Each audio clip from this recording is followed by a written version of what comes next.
today's podcast. A huge shout out to Magic Mind for sponsoring today's podcast. All right, guys. So, y'all know that I am extremely busy, always on the go. And Magic Mind is actually a company that has been getting a lot of buzz. I believe even Joe Rogan said something about it on his podcast. A new one they sent me called Magic Mind, and it's nootropics along with lion's mane and a bunch of functional mushrooms, and I like that one too. So the company Magic Mind actually reached out to me, and I was like, you know what?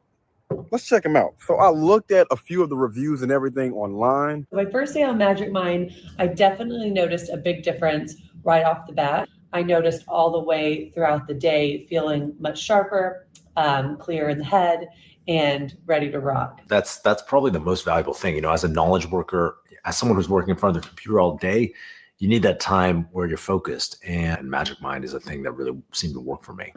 So between some of the reviews that I've seen online, which was actually all positive, a lot of positive reviews online from their website, and also seen a few different reviews on YouTube. And the story was actually pretty interesting. So about a decade ago, James was on a stretcher because James was running a company. So, you know, with that, a lot of stress, he was drinking a lot of caffeine, and turns out his heart had been beating at 175 beats for the last 3 weeks. Didn't even know it. So he was basically diagnosed with a heart condition because of all of that stress and that caffeine. At the time, he didn't have any other solutions, so he actually came up with one. So a few years ago, James actually came up with Magic Mind. This is supposed to be a natural way to help you out with a lot of those things that we struggle with throughout the day. So when it comes to Magic Mind, it's supposed to have a lot of those natural ingredients, but it has a lot of things that's going to help with focus, things that's going to help with energy. And a lot of us honestly need that throughout the day. And you also use Magic Mind for less stress throughout the day. So after reading those reviews and hearing and listening to his story, I messaged Magic Mind back and I was like, you know what? Send it over. I'm curious. They end up sending some stuff over, and I tried it out for the first day. And this is how that went. All right, guys, the time now is about 5:53 p.m. I get up early in the morning, man, so I'm a little bit on the drain side. And I have a podcast that I'm going to be doing at 11 tonight. Now, I don't want to take any naps because I still have a lot of work that I need to get done. So what we're going to do is we are going to try Magic Mind for the first time. All right. So I don't know if you're supposed to shake these things, but I'm gonna shake it up, and then we're gonna try it. First time trying Magic Mind. All right. I'm gonna give a little bit of time for it to kick in before 11, so we'll see.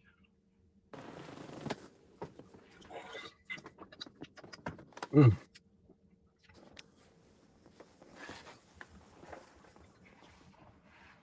whoo. Man, that's a strong taste. Good grief. Whoa.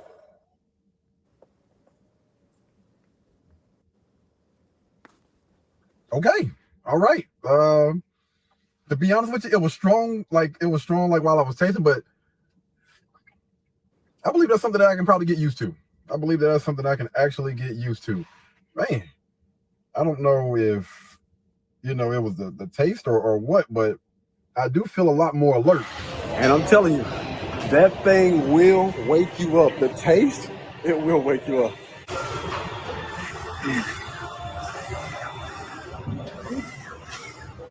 So for you to see all of the real benefits and stuff from Magic Mind, they recommend that you use it at least for 5 days before you really get a feel for how well that thing works. I haven't made it to that point just yet. I'm only a day in, but I will give you guys an update a little bit later on to let you know how this journey has been for me. But there will be a link down in the description below for you guys to go and check out Magic Mind. Once you guys do order, y'all, please tap in, comment down, and let us know how Magic Mind worked for you. All right? Until the next time, man, y'all be blessed, y'all be beautiful, and I'll catch you guys in the next one. Peace. Blueberry, Burberry, button-up. Tan skin, mixed race, buttercup. Canada weather, got a bundle up. I'm trying to work, she hit my phone, she wanna. Whoa. Too bad was you Damn burglar. Y'all, let me know if my audio is trash, please. I'm attempting something today that I haven't did before, so let me know if my audio is trash, or can y'all even hear me? Honestly, it sounds really good. Not really. A-okay. A-okay. Wow. Okay, all right. So we got the Beats headphones and the Rode microphone right now while I'm walking around, just in case, you know what I'm saying? I don't want y'all to hear no wind, but we'll see how that goes. What's going on, man? How's everybody doing? We're doing straight over here, man. I'm just getting back in town from doing a route for somebody out in High Point, so I'm just getting back in Charlotte. Okay, all right, all right. Had to go on one of your goon missions. I ain't mad at no. hmm Hey, that's what's up, man. Oh yeah, I do want to apologize, guys, for getting started a little bit on the late side. It's my bad. My computer had locked up or whatnot, man. And yeah, man, we going through some things. I'm out here trying to look for this doggone Xbox 360, and these people are making me angry. But yeah, I wanna apologize, man. My bad. But yeah, how are you doing today, Miss Shatina? Put my whole name out there, didn't you? I feel like you done been on here long enough. Everybody knows that. It's been pretty good. It's been really a productive day today. Um, yeah, got a little workout in. Oh yeah, for sure. My bad, Joe. Yeah, been doing an excellent job getting a little workout in before and after work, right? Right? Uh, What is it? Um, and also on Mondays and Fridays, getting a little workout in. Whoa. And speaking of the workouts and stuff, let's I'm just gonna put it out there for everybody to know. Now, listen, I'm pretty sure y'all have not seen me in the live with Katie doing the workouts for the past couple weeks. Is because, like I said last week, I recently just moved and I am not settled yet. So give me about another week and I will be right back into the working out. Just got to get settled in the new house and getting acclimated to the commute and trying to get stuff situated with the fam. So we gonna get back on this grind Oh and yeah, back for in sure. getting right. Yeah.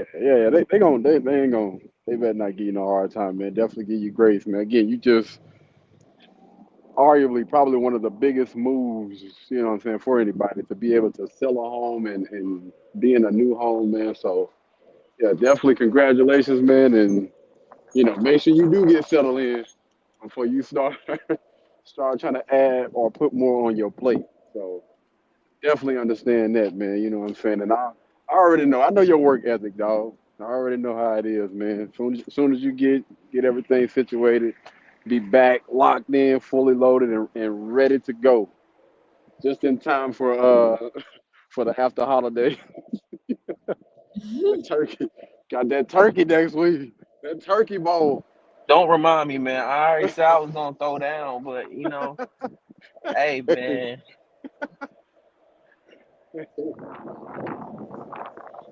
I think we all ready for some fixing. Well, Would you consider that as a cheat week? Like, honestly, Nah, man. Nah, to be honest with you, I wouldn't, because I don't know. I don't even count. I know a lot of people say cheat meals and cheat days or whatever. Che- just the word cheating just make it sound bad. Like that's your reward for working so hard. I You would know say what give I'm me. saying? I wouldn't even call it a cheat day. Just call that allowance. You know what I'm saying? Right. Everybody need a little bit of grace. You know what I'm saying, or whatnot, man. Enjoy your meal. It ain't no cheap meal, because I'm like this. You want to enjoy your life, and working out and doing all those things to be healthy, man. It shouldn't be stressful. It shouldn't be that damn stressful where Mhm. you got to sneak it or feel bad about having that doggone meal. No, enjoy that. Especially, if you put the time and the work in throughout the week, or whatever you plan on having those type of meals. Again, I'm not going to identify them as cheat days or cheat meals or whatever. But yeah, man, if you work your butt off in the gym, then you deserve that.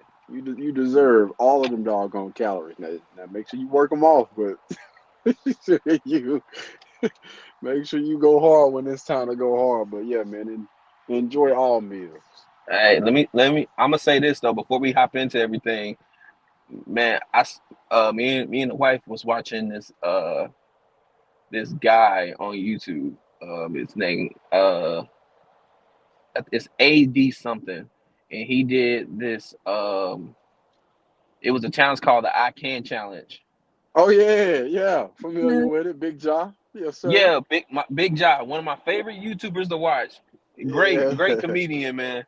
He they did like a 6 month I Can Challenge. It was him and another lady that was living in the house, Mhm. and they were taking supplements and stuff like that. Mhm. And I guess because it was like 6 months supplies, I don't know how that stuff works. I don't know if they went through like the first month taking those and then go on to the second month. I don't know how they did it, but It's like a cleanse, but yeah. almost like a cleanse. Like you just cleanse your whole body of whatever toxins or whatever parasites that's in your body. But Mhm. what's so crazy, and I thought it was so remarkable and so quickly how it happened, because obviously they were working out twice a day. Mhm. And certain It's people, there's a lot of people that can't work out twice a day. They can only do once a day or once a day or whatever. So, and I'm telling y'all, chat, if y'all get an opportunity to watch it, because it's so crazy how you see how he was, and Mhm. also the lady that was along that journey with him, from where she was until where they are now. Because obviously the videos are like kind of spaced out, but man, he lost 100 pounds in 3 months. Mhm. Absolutely. But Man, bro he was 330, I think four. 300 or Using four the something, fold. Yeah, 432, I 432, believe. Somewhere around 432, there. and he dropped down to 331 Mhm. in a month, in 3 months. Mhm. Also, gotta put into you know what I mean. Definitely got to give a lot of credit to D Herb, or I believe that's what his name is, for inviting them out there, and giving them the cleanse. But also, it's also Big Jaw's work ethic. Like when I tell you that dude really put in the freaking work, like he really grinds, and he credits a lot of that to his football background. You know what I mean? Like when people coaching him or whatever, kind of like going above and beyond, doing whatever is necessary. And then, on top of that, even when he left and went to Jamaica, 'cause there was a few times where they kind of stepped away from the house, and they kind of had Mm-hmm. to make sure that, listen, you're gonna be faced with temptation, but and you understand that you got a goal that you're trying to reach. So you got to make sure that you stick to that. And I promise you, don't nothing feel better than them damn results. That little 5, 10 minutes of you eating that junk is not gonna feel nowhere near as good as he felt when he hit that doggone that 100-pound mark. And you can tell, like, the confidence, man, the confidence in everything that he's getting, like the momentum that he's building and everything from again putting in that hard work. I'm telling you, man, Mm-hmm. it's a beautiful thing, and it's something that Yeah. people always talk about. Like, people that go to the gym, the trainers and everything, be trying to get people to understand. I'm telling you, it's like a whole new type of mindset. When you get in there and you start to work out and do the things that you're supposed to do, it's like your mind shifts. It stops being, or you stop thinking like it can't be done versus like what can I do to achieve this next part of my goal. Like, because I can Right. honestly see through hard work, dedication, consistency, I was able to drop 100 pounds in 3 months, and it wasn't just because of that cleanse. You know what I'm saying? A big part of that was me getting my butt up every day and giving it my absolute all. Yeah. And that's what it is. Because when you see somebody do that, because normally the average person, and I might have to do my research, but average person say like, oh, I can lose 100 pounds in a year, and he broke that barrier. Because obviously, I know people say that men lose weight faster than women do when it comes to that, but that is remarkable. 100 pounds in 3 months. If you can do that, because like if you look at it, people say all the time when they can't break the cycle that they were in. You know what I'm saying? Mhm. And everything is a repetition. Like when you constantly go to the gym every day, it's never gonna stop unless you get hurt or something where it's withholding you from going to the gym. That's a whole different story.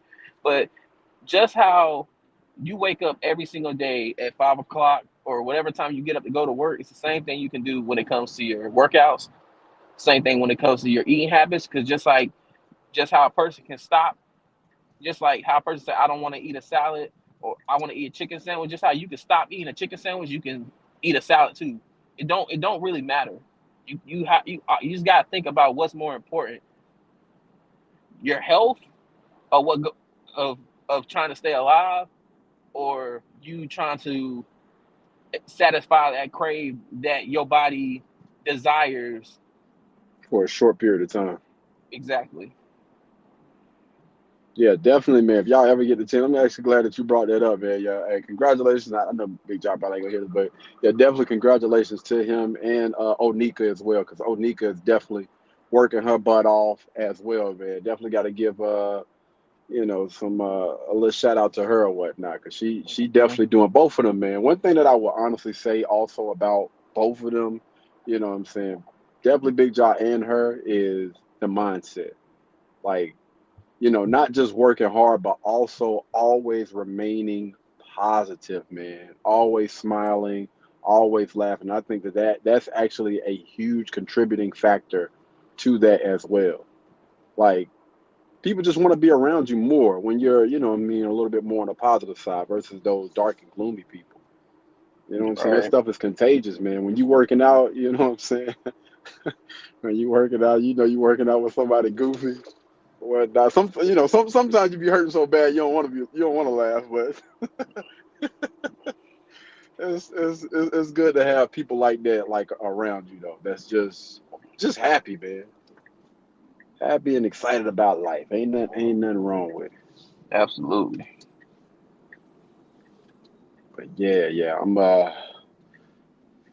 as for me, man, just we finished the 5K. Finished the Woo! 5K. Yeah, man. When I tell you, bro, that was and a heck of an experience. I have never in my life experienced anything like that, that community. Because football is a little bit different. Because yeah, you do hear the cheers. You might hear like people, shouting your name or your number. Get your name called when you make a big play or whatever. But that was more up close and personal. Like, what I'm saying? I'm passing a turn and I can literally almost reach out and touch the people that are cheering you on, looking you in the face and telling you good job, keep going, you're doing great, and they're at every single turn. I'm like, yo, they shut down streets just for people to run. It was, man, it was only like what, like $40, I believe, for the 5K, but you get that back plus more through the t-shirts, the food and stuff that they feed you, and they even had a dinner, uh, a few days before the race or whatever for everybody to come out, man. Then we had like a nice little expo. They took pictures. You got, free pictures before the race, and then afterward they had, people filming during the race and the pictures and stuff afterward. But it was phenomenal, man. It was phenomenal. I'm definitely going to be doing the preparing for my half marathon for next year, and before the end of the year, we're gonna go ahead and do the full marathon. So I'll be training for both of those after we finish with this Creed workout. That's what we going right into for the month of December. The Creed workout. If you guys are not familiar, go check out a little bit of Michael B. Jordan, but mostly most of the workouts and stuff is going to be consisted of Jonathan Majors workout. Shout out to Rhino, man, his trainer Rhino, because Man, looking at Michael B. Jordan is a little bit too much of a little pretty boy. You know what I'm saying? Listen, I like to get my hands dirty. I need that gutter type of workout, man. And looking at Jonathan Majors and Rhino's workout, that's something that I can definitely get with. bro I was like I cut. like I like to go through the pain a little bit Bro more. was cut for that movie. He was cut. Heck Oh yeah. man. Straight up beast, man. Straight up beast. Let me get like that. I don't know what to do with myself. It's a 6 month, I believe, 6 to 8 month program. We're gonna do the entire one, man. It'll be some days where we have two a days. Where we going with the meal plan and everything, man. When I tell you we doing the entire thing, we're doing all of it. What's going on? And shout out to Tina, man. Tina said she gonna join in. You know what I'm saying? She's gonna Yeah. she's gonna attempt it. So yeah, definitely a huge shout out to you, man, for joining this.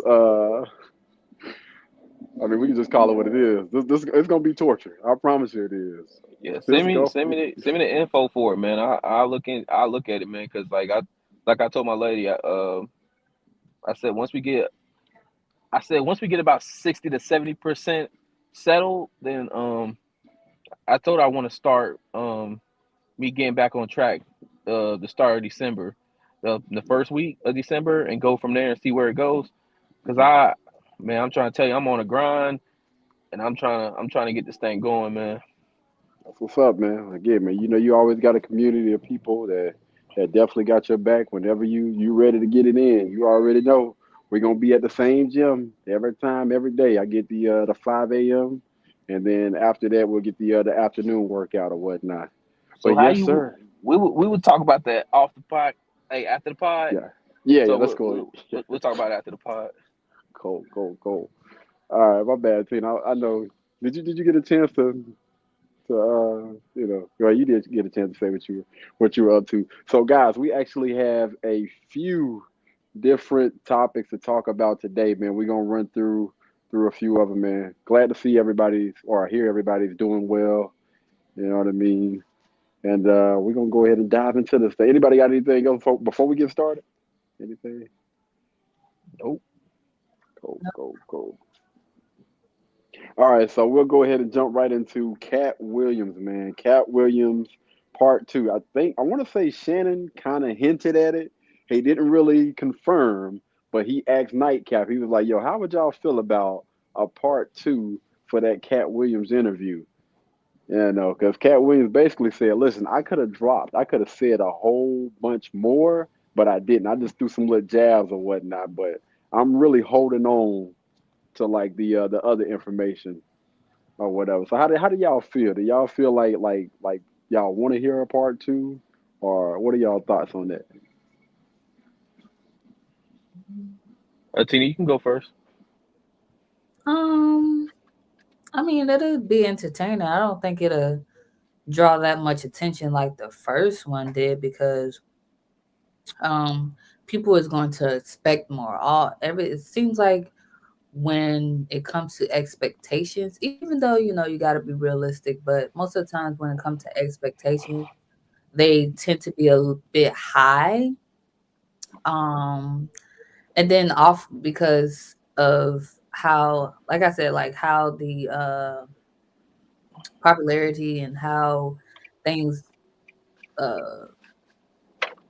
how his interview went, yeah, they're gonna want it to at least equal up to the first interview with Shannon Sharp and Cat Williams. So I mean, I still I still haven't watched the first one, but you know, What? What? You have? Oh, Lord. haven't. It's like There gonna be some times where your mouth's gonna drop, and then you're gonna have moments where you just gonna be full of laughter of how funny it is. I guess since I've been saying that I needed something else to listen to, that could be it. Because I was trying to find me another book and stuff to listen to. So I guess I can go ahead and watch / listen to that to get prepared for. Now, did they say when I guess second interview would be? No, it was no guarantee or anything. He kind of like threw it out there and was kind of hinting at it. He was just, he just had a toe in the water. Just wanted to check the temperature and see what the audience thought about that. Oh, okay. Well, I mean, if it is, I don't know, but if it is, I got time to refresh. Uh, honestly, what I like to see a part two. Um, to be honest, for him to say there's more stuff that he could have talked about, but he didn't talk about, and to hear people that he spoke of, and for them to have for them not to for some not to respond, and for some to respond. He kind of opened a can of worms, but like for the people that responded, they didn't really address what he said. If you get what I'm saying, none of them really addressed what he said. So maybe a sequel could be in the making, but who knows who knows that sequel could be, it could make or break it. It can be better than the first one, or it can never exceed that. It can How can I put this? It could exceed the first one that he did, or it can be stagnant and be the same thing, or it could be a total bust. Who knows? Facts, facts. So I would say this. I think that it's going to be extremely hard to top a podcast that has broken every single last record like on YouTube. There is there is not one podcast from interviewing like a single person that has reached those type of numbers. It's not even close. Like when I Hmm. tell you it's done past Joe Rogan, because Joe Rogan, that podcast had held that thing for almost a decade.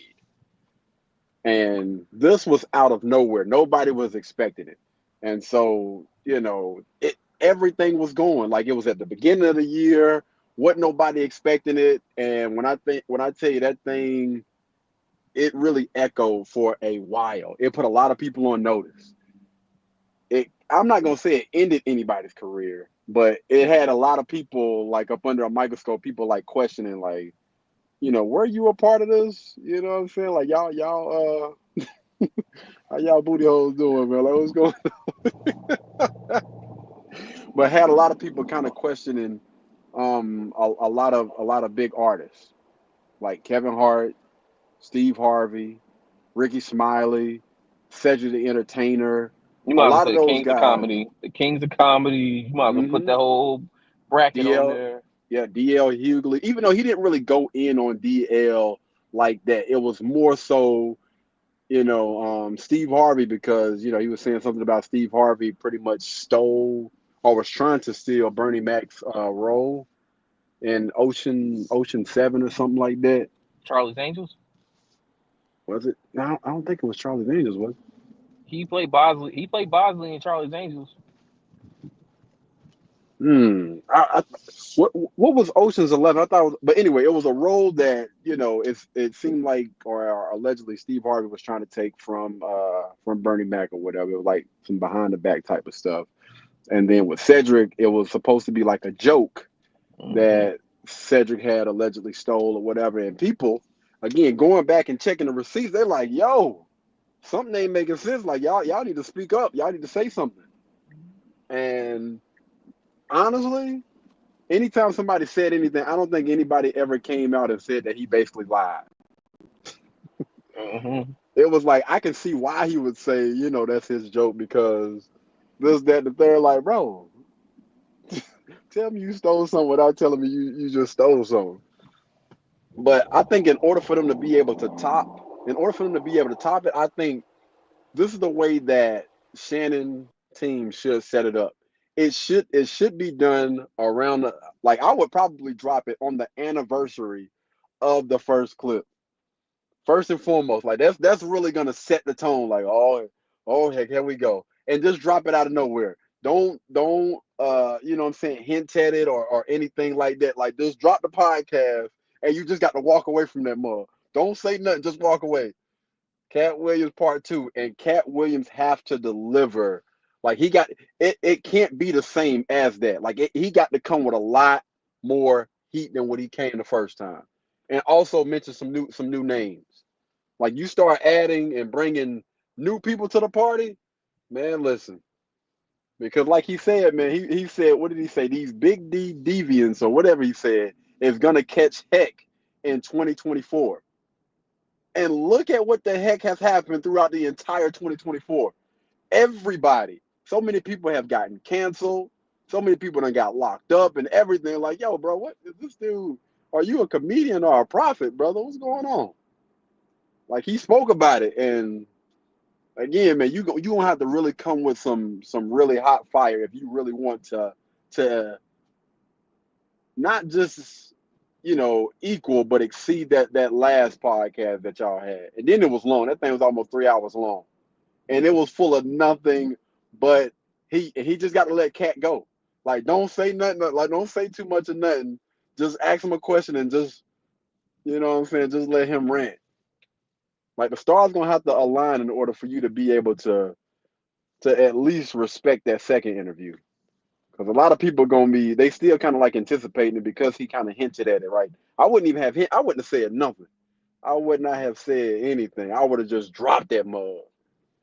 Like, you done did a second one, you mother. Yeah, dog. The exact same thing that we did with the first one. Yep.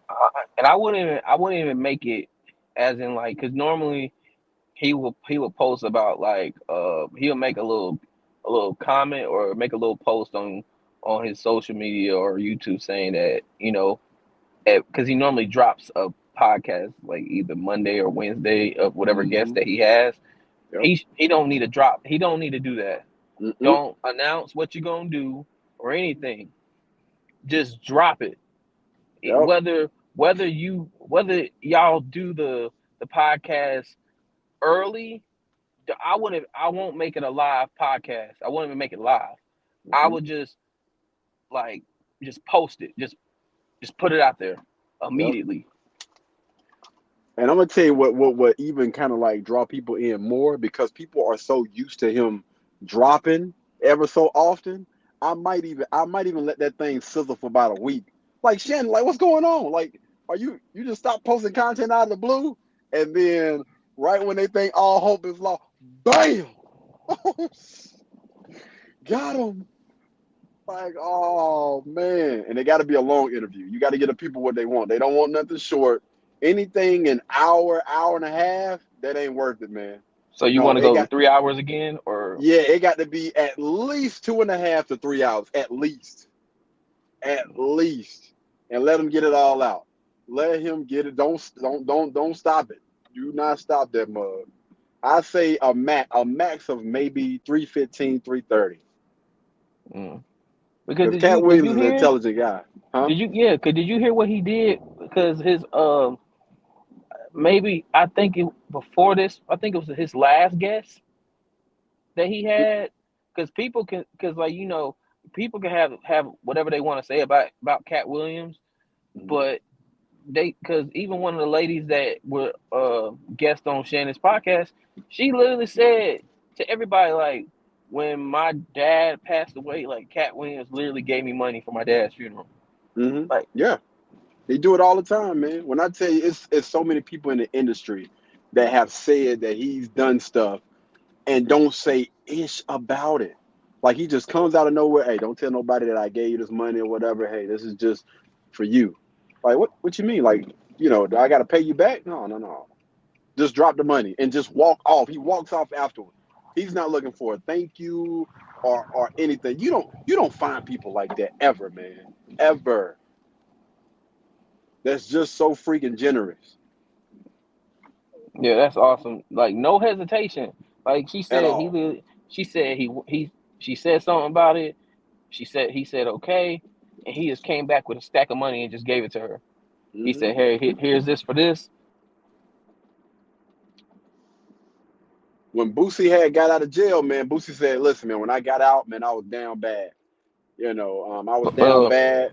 And Cat Williams, you know what I'm saying? Cat Williams pulled up on me, man. He pulled up on me. And before he walked off, he he just threw it in the car. And Boosie thinking it's some drugs or something, like some weed or whatnot. I'm like, okay, cool. I appreciate that, man. He said he opened up that bag, man. It was like $50,000 for nothing. He like, man, when I see him, man, I gotta make sure I return the favor, man. I gotta make sure. You ain't seen Cat Williams yet? Go get that man. No, I'm just... But no, I've actually heard he done that stuff a lot, man. Even a lot of comedians, when they were coming up, like before they were getting paid for gigs and stuff, like Cat Williams was, I ain't gonna say he was a pimp, but he had a lot of women around him. You know what I'm saying? I don't know that man's history. I didn't grow up around. I know a lot of people say that he did, But anyway, he used to go to comedy shows, and the comedians that went on stage and did their segment or whatever, they didn't get paid for it. But I don't know if it was like Bill Bellamy or somebody was basically saying, man, listen, I got off of stage, and this really, really gorgeous woman walked up to me, like out of nowhere, and said, I don't know if he said this is from a friend or whatever. Didn't say it was Cat Williams, but he found out a little bit later on. Cat Williams sent that woman, to him, basically just giving him some money and telling him, great job, keep up the good work, some words of encouragement, you know what I'm saying, and put some money in his pocket. Phenomenal, man. Phenomenal dude. People can say what they want to say about him, man. But I genuinely respect genuine people.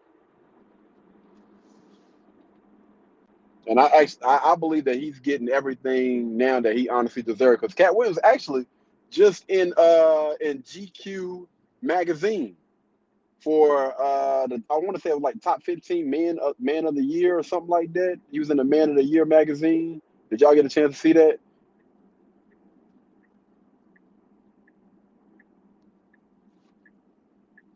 Hello?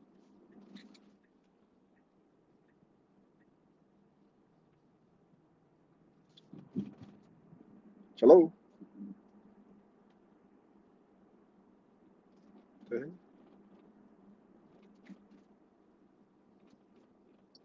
Hello? Okay, that's weird.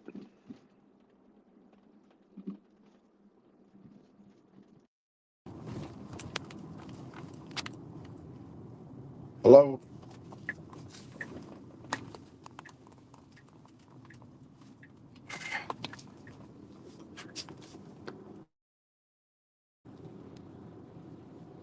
Hello?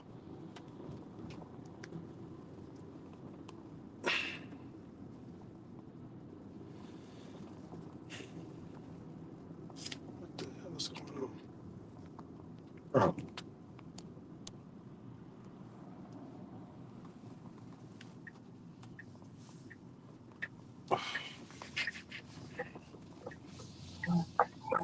Hello? Hello.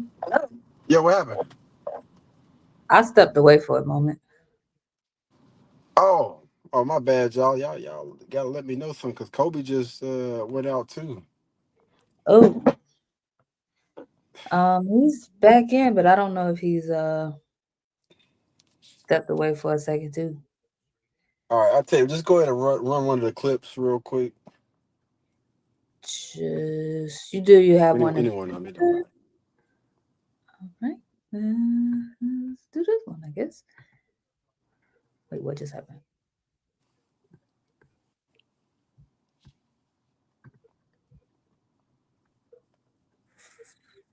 Can you? Is it up on the screen? Yep. Okay. You notice you put this in like 3-4 different windows. So play it from right here. Yeah. All right. Especially when it comes to nigiri, it's such a simple dish, and the rice is a huge component. Nah, that ain't it, y'all. But this, as a sashimi, is high, 8.5 out of 10, and especially for the price.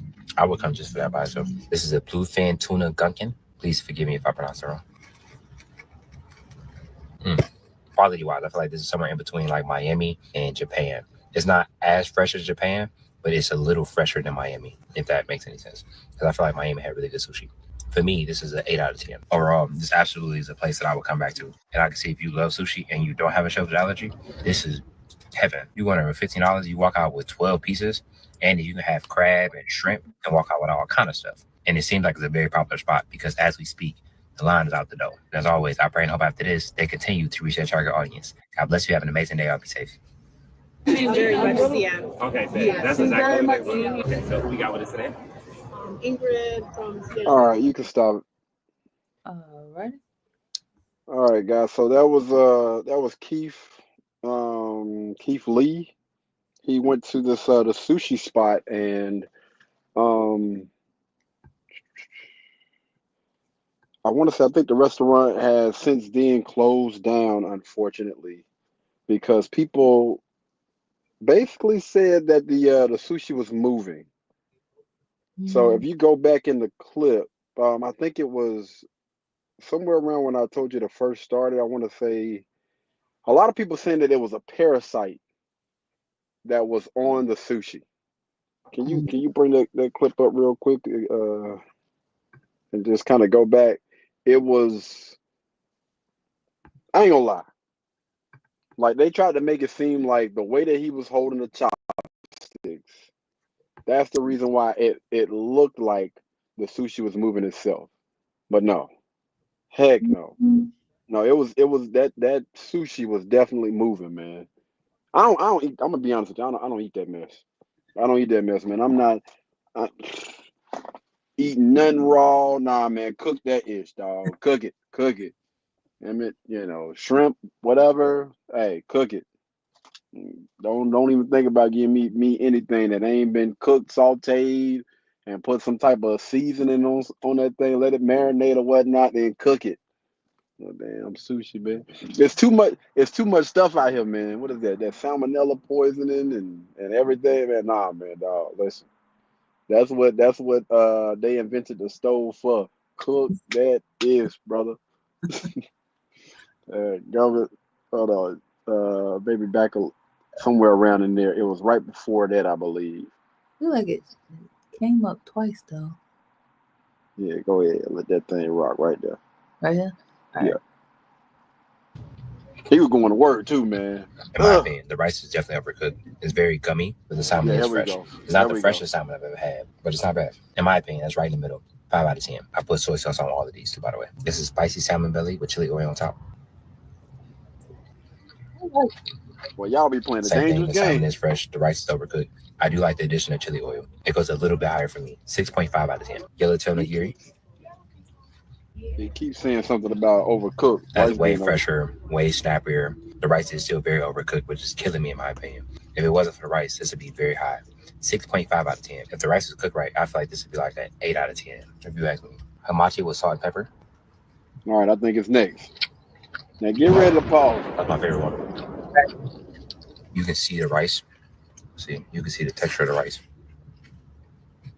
Especially when it comes to nigiri, it's such a simple dish, and the rice is a huge component. Nah, that ain't it, y'all. But this, as a sashimi, It's Right there, right high. there, right there, right there, 8.5 right out there, of right 10. there, right there. Go back. Go back. Yeah. Man, I'm a let me tell you. hold Tell me on. what you can zoom. Great part what you can zoom in on that thing. Now you was right. Go ahead. Go ahead. Oh, you want? Yeah, y'all. But this as a sashimi, Right there. Right there. Did y'all see that? Something on that damn thing moved, man. It moved. Look at it. Put it in slow mo. You can go over there to the the little Yeah. not normal. On normal. It's on normal right now. Click on normal. Playback speed hit like Uh 0.5. hit May that. 0.5. All right, that should be. as a sashimi, You see that thing move? Look is at that. high. Man, I saw hell the tail. no, I saw dog. the tail. I saw the tail. Hell no. No. No. No. That's what you should have been saying that ain't it too. But this Man, as a don't you put the sound bite sashimi, at the wrong one, brother. Ain't no way. Ain't no mother loving way. I'm curious, right? I don't eat sushi. Kobe, do you eat sushi? I don't eat fried sushi. Wait, but do you eat regular? What's the difference? It's fried. It's cooked. That's the only difference. Oh, you say you eat fried sushi. Yeah. Oh, okay. If it's not cooked, I'm not eating it. Woo, boy, good grief. So, I got a question. Or, Tina, What's- do you eat sushi? I have, yes. I feel like most women. I think most women actually rock with the sushi. That's a lie. Listen.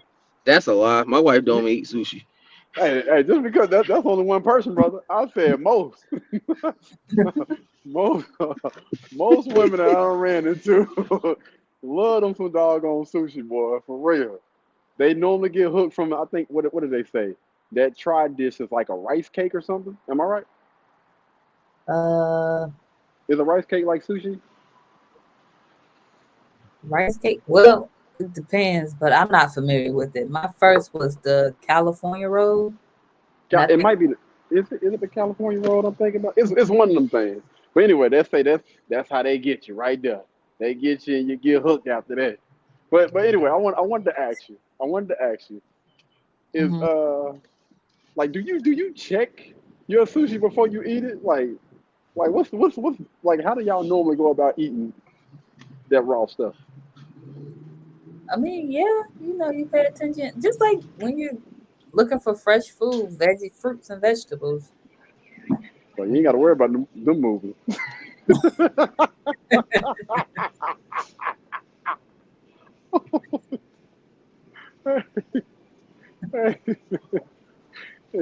If that mug moving, you got a real problem on your hands. This is true. oh, oh Lord, because I'm thinking with him being a food critic, like is that not something that you're supposed to check for? Something that hasn't been cooked. You don't check and make sure that thing is Dead. still alive, right? Appreciate the help, Dead. y'all, because I was that boy was looking out for Dead. the fish. Actually, there is. I don't know if it's America, but I have seen videos where they actually eat live squid. Mm. You have to turn it as position it Ugh. in a certain way so it don't fight back against you. Okay, so them people got problems. People like that got Man. problems, bro. Like for real. Like they have issues. They really need some therapy. The fact that That you can sit there and eat anything that's alive is crazy to me, boy. Like I even next seen level. like crickets. Like I even seen some people do like the crickets, and that's actually Dead or what is it? alive or both. Alive. Yeah, Alive. alive and what's the name? I've even seen people do the chocolate what you Chocolate. Oh, call it? the Chocolate chocolate cricket. crickets. Yeah. Oh, Oh. hold on, wait a minute. You're Mm-mm. getting a little bit too excited, bro. What's going on over there? What's going on over No way. there? No. Yeah, That's next level. yeah, man. Yeah, man. I'm telling you, these people out here are diabolical, man. Yeah, chocolate cricket. I've seen that. I've seen like YouTube. Yeah, they'll scoop them right on up, man. Like some doggone Skittles, shake them around in their hand, and then they'll pop them in there. Man, the way stuff is now, it seems like everything is liable to eat at this point. Because I've heard Shannon Sharp say when he was growing up, they ate rabbit, squirrel, Hmm. possum, raccoon. I'm like, ain't no way. But when you look at it like at that time, and you look at it, some people just had to do what they had to do. They had to eat what Yeah. they had to eat.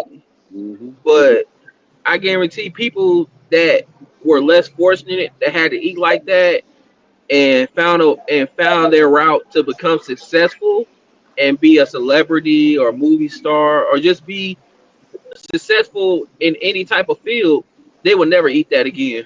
Yeah. Absolutely not. I mean, I've heard people eat shark, alligator. Um, am I? But like, who technically say that it's just fish, chicken, turkey? Yeah, that's tough, man. I'm just thinking about eating like stuff that's alive is crazy.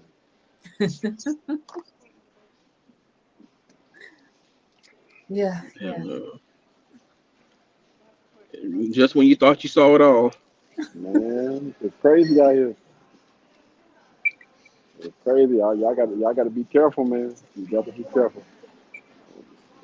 Yeah, but I guess you just kind of, you put your, I guess so, you put your trust into a restaurant, a reputable restaurant that's supposedly handle this on a daily basis. Um, I would say fast food too, but you know, There's a lot of people that wasn't in Popeyes for a moment because they saw something moving in the chicken. oh, Wait, Popeyes too? Yeah, Oh man. man, this happened like maybe like a few years. It was probably around, was it 2019, 2020 maybe, or Yeah. 2021? Somebody had ordered a Popeyes chicken sandwich. They opened, they took the bun off and opened the chicken, and you saw stuff moving Nuh-uh. in the Mm-mm. chicken, and I was like, oh no, not eating that again. See, this is exactly why I'm really thinking about just sticking to my meal prepping, man. I don't. The more that I hear about stuff like that, it really makes me just want to stick to me cooking my own dang on food. Like for real. I don't want nobody touching my stuff, dog. For real. Give me my I'm trying to brown tell you, rice. trying to tell you. Because I promise you, it ain't gonna end well. If I ever open anything and it's moving, point me to the cook, man. For real. I ain't listen. The cashier got you good. You good, man. You good. Point me to the person that was preparing the food. I got to holler at them real quick. Yeah, go ahead and call the police. Go ahead and call the police. Only I'm gonna say this. I ain't gonna, like I said, I would never eat anything that's alive. The only I like if I don't. This is my opinion on stuff. If it's some, because like I said, we eat chicken, but we don't eat chickens alive. We like they get butchered and they get skin and pluck other feathers and they get cooked or whatever. Good grief, man. I'm starting to. My bad. But I'm just saying this though. If I'm just saying because I know the only because I've seen people. I've never seen stuff that people say they do like slaughter pigs and all this other stuff. I've never seen none of Mm, that stuff. But one yeah. thing I know I've seen for sure is I've seen a king crab get taken out of a box or a pan and get put into in a pot and that thing got steamed and all that stuff. I've seen that, but it's different, man. It's just different, and that's why like now the way the way things are done now, like you just don't want to eat anything because you're like, who else is doing this? That part. And again, that restaurant was like a highly recommended restaurant. This wasn't like one of them little side restaurants that was about to go out of business or anything. They were doing very, very well before he even got there. And you thinking you going in there, you getting high quality food, high quality service. Yeah. at least high quality food. Damn it, if the service ain't that doggone, you know what I'm saying? Like, sheesh, that's tough, man. That's tough. And it's unfortunate because this restaurant, like I said, was actually doing really, really good before Keith Lee showed up. And the guy even said initially, we were up like 50%. We were up 50% on the profit. He had to keep ordering food. You know what I'm saying? Because they was running out because of the business that they were getting. But see, that's the thing about content, YouTube, TikTok. People go back and they watch that stuff. You got millions and millions of people, and a lot of them ain't got nothing to do with nothing else to do with their time. So they be slowing down and watching stuff like that, which in some cases can be a good thing because the reason why I think a big reason behind that wasn't just the Keith Lee's video, but it was actually a couple. A guy actually put something about his girlfriend getting sick, and he thinks that it had a lot to do with them going to that exact same restaurant, and it was bad, man. Like she was she was using the restroom, and it was red. That's all I'm gonna say. Yeah. I don't want to give too much detail. It's a kid friendly show, so I don't want to get too much. Not, I mean, of course, it's for the adults, but we ain't gonna talk about all that stuff on here. I don't even feel comfortable with it. But yeah, man, shout out to Keith Lee, man. You can bring up the next video, the next short. Now we're No. gonna get it. We gonna get into it, but did y'all hear about Meg The Stallion and Jonathan Majors got engaged? Megan Megan Good. Good. Yeah, my bad. Yeah, my bad. Yeah, Megan Good. Yeah, nah. I ain't dealing with that. Man, if he said I got engaged to Megan Stallion, I'm like, man, good luck with that. Yeah, I think the brother did have a little mishap. That's all I'm gonna say. I think he did have a little mishap, but I don't think he gonna backslide anymore. I think he on the straight and narrow path now. Hmm. Because again, hey, I ain't got nothing against you know whatever he was doing, early on or whatnot. But I think that you made a really, really good, sound decision on choosing this one, brother. For real. Now, just keep in mind, I don't think she want no kids. I don't think she looking to have no kids. So as long as you're comfortable with not having any children, then I think that relationship gonna stand the test of time. Can I But the can I mo please can I please ask you? Can I please ask you Absolutely, go now, ahead. my dog? Be honest with me. Hmm. This Megan Good we talking about. You know what I'm saying? Yes, sir. I think Meg's like 42 years old. About it. She definitely either She's in in them. or close to. She ain't in her 40s. She's in them 40s. Yeah. Why you say it like that? Probably Would shout. if you were in his position, like let's say that you didn't go through anything that he went through. Let's just say you're doing what you're doing right now, and you engaged to her, Uh-huh. and she tells you, hey, like I want to be married to you and I love you. I want to be with you for the rest of my life, but I don't want any kids. Are you gonna be okay with that? If I'm in Jonathan Major's situation, absolutely not. Hell no. No, I but I'm would. asking you. I'm asking you as KD, if you're doing what you're doing now, and Mhm. you propose to Megan Good, and she tells you, "Hey, I want to be with you. I love you, but I don't want No. any kids." Hell no. Absolutely not. I think me and Jonathan Major are two different people. Honestly, I wouldn't even sign. I don't really care what she looks like. Again, it always goes back to the mindset. Just the fact that she broke up with her husband, I'm not committing to anybody that has been in that situation and got out of it for the reason that she got out of it. So I ain't gonna lie, I ain't even getting down on one knee and proposing to anybody like that. Respectfully. Okay. Yeah. I can't. I just can't. I can't do it, man. Looks don't do it for me, man. Like you got to have a little bit more behind it. Like I'm mainly on that brain. Like you have to be either uh, extremely intelligent or you got to have like that open mind and willingness, like to learn more, because if you're teachable, you're agreeable, and things like that, then listen, we can learn and we can grow together. If you're already intelligent, but you still have an open mind, then we good. But yeah, if you're willing to get in a relationship like that really goes against like my morals and my values and everything. Anytime you actually make a commitment like that in front of your family, in front of the entire world, and you go back on your word after saying like till death do we part. Yeah, nah, hell no. I don't care what you look like. That ain't on. I don't care what you look like. I don't care what you have. Nothing is ever going to make me feel or even consider or entertain the thought of getting down on one knee and proposing to somebody like that. All about a mindset. I mean, you got to have some look too now. You know what I'm saying? Like little something. You got to have some what they call it? Damn. You got to have something to work with. That's all I'm gonna say. You got to have something to work with. You a 5 or a 6. You add on something, makes you Yeah. Again, that's average. A 5, 6, or whatever. I can work with that, man. Hey, We it's doing no threes. No threes hey or man. fours. Hell no. Listen, man. It's kind of funny when you have women.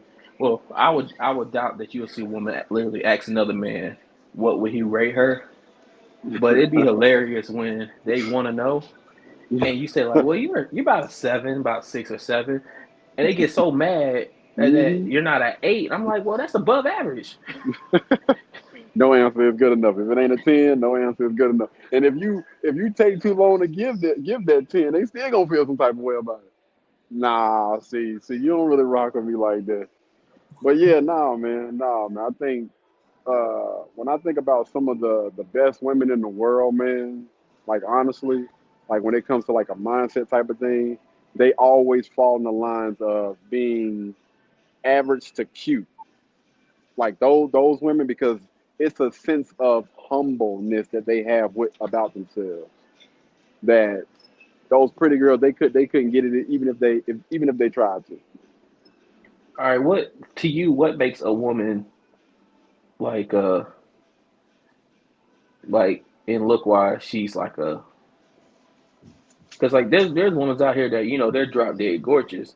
Hmm. Like they could be a 8, 9 in looks, but like your demeanor and your attitude makes you a Hmm. 6.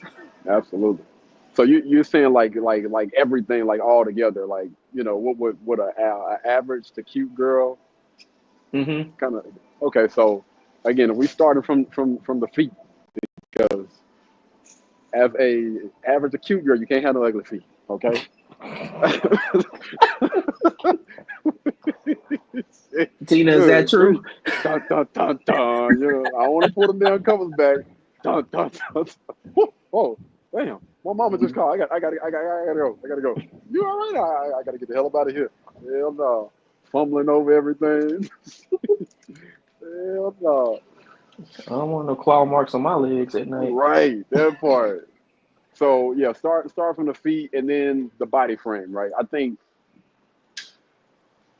the body frame, honestly. And I know it's going to shock a lot of people that have probably checked out my dating history when it comes to the women that I've dated. Honestly, I'm not really too pressed on dating a skinny girl. I ain't talking about super skinny, all right? But not too pressed on dating a skinny girl. I'm not, what I'm saying, not really tripping on if she's skinny. I'm not really tripping if she's like, a little bit overweight, because those things we can work with. Again, we're gonna get to that other part. So as far as the body frame wise, she got to have some type of booty. Okay, I can't be dealing with no flat back. You know what I'm saying? You got to have something back there. You got to have something, a little cushion up under the nip. Just a little cushion up under that nip, and then we can talk. You know what I'm saying? Something right there. And then when we get into the face, again, just an average. You can have an average face, an average average face, and I'm not tripping. You ain't got to be drop dead gorgeous in the face, but at least average. Because we know what ugly is, and we know what perfect is. So as long as you somewhere along those lines, nothing crazy, you know what I'm saying? Then I can rock with you. Now, when we start talking, this is the main thing that really separates those girls from women. Is the mindset behind all of that. It's gonna really make that thing come together. Somebody that's natural, that embraces their natural, not influenced by these other women, regardless of what room they get in. You cannot influence her, and I think that's one of the most beautiful things in the world, man. For a woman to be around a group of other women and you cannot get her to come off of that damn tree. Like I'm standing 10 toes down on my beliefs, and I'm not with that sister code. Oh, it's a beautiful thing. So yeah, somebody that's gonna embrace, you know what I'm saying, being natural and things like that, man. And that's soft, good hygiene, takes care of herself, and having an open mindset about things. You got that. That's it right there. That just checked off every single last book, because anything else we can work on that together. But like there's certain things that, like, like you got, because you have what you like, but what is Hmm. that one thing, if it's like, if it is like a deal breaker for you, if they Hmm. have that trait, you're like, absolutely not. It's a mindset, because I'm gonna be transparent right now. It's a mindset because I've literally talked to arguably probably the prettiest woman in the Carolinas. You know what I mean? Like came out with her on my 21st birthday and shut the entire Rock Hill down. So when it comes to you know what I'm saying, like dating and being around like certain people, like that did it for me when I was younger, when I was 21 and stuff like that. But when you start to get older, you start to realize, like, hey, bro, most of the time them little trophy chicks, they ain't good for nothing but just taking them out and just being seen with them. There's really no substance to having those conversations, actually being able to talk to them about anything and being able to relate. Like, honestly, I believe I done been spoiled now. I done been spoiled to being around, you know, someone that I can actually have a conversation with. So going back, man, it ain't happening. It ain't happening. Automatic deal breaker is the mindset, and that's something that 99.9% of them lack. That's why it's so easy just to brush them little chicks off. Anytime I get an inbox or somebody come up to me when I'm in the gym working out by myself or whatever, like it's easy to brush them little thought patties off. I understand. Thought patties. I got so many names for 'em. Hey, hey, yo, you keep it a stack, man. I respect it. Appreciate it. I respect that. It's like you say mindset, and I agree with that. That's a part of my whole little thing. I don't, um honestly, for me, what what ruffles my feathers. I don't like somebody that don't want to be led, or I don't want somebody that doesn't want to be taught something, Yeah, I and feel it. and the person that don't have a mind of their own. Yep. That's that, like, I have, like, the mindset of, like you said, mindset. But Hmm. for me, if you can't be led and you can't be taught, that's like 2A and 2B together. Number Yeah. one is a person that don't have a mind for themselves, because I really cannot stand a person that cannot think for themselves, Hmm. because I understand there are situations that you come in, especially for women, that they're gonna need, or a wife that's gonna need her husband to Hmm. answer that question for her, to give her the best decision or make the decision for her. And that's Hmm. totally understandable. But sometimes if you can't think for yourself and you can't make decisions for yourself, that it shows to me, it shows a person that is weak, Mm-hmm. and there is showing a sign of weakness and showing that you were put. It seemed like you were almost, in my mind, it seemed like you was raised just to depend on somebody else at all times. If you get what I'm saying.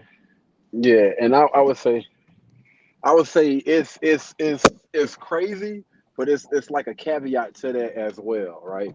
Because some women, and again, I don't think that it exists as much in our culture. Not saying that end all be all, but it doesn't exist that much in our culture where you have women like that, but they do that with their husbands.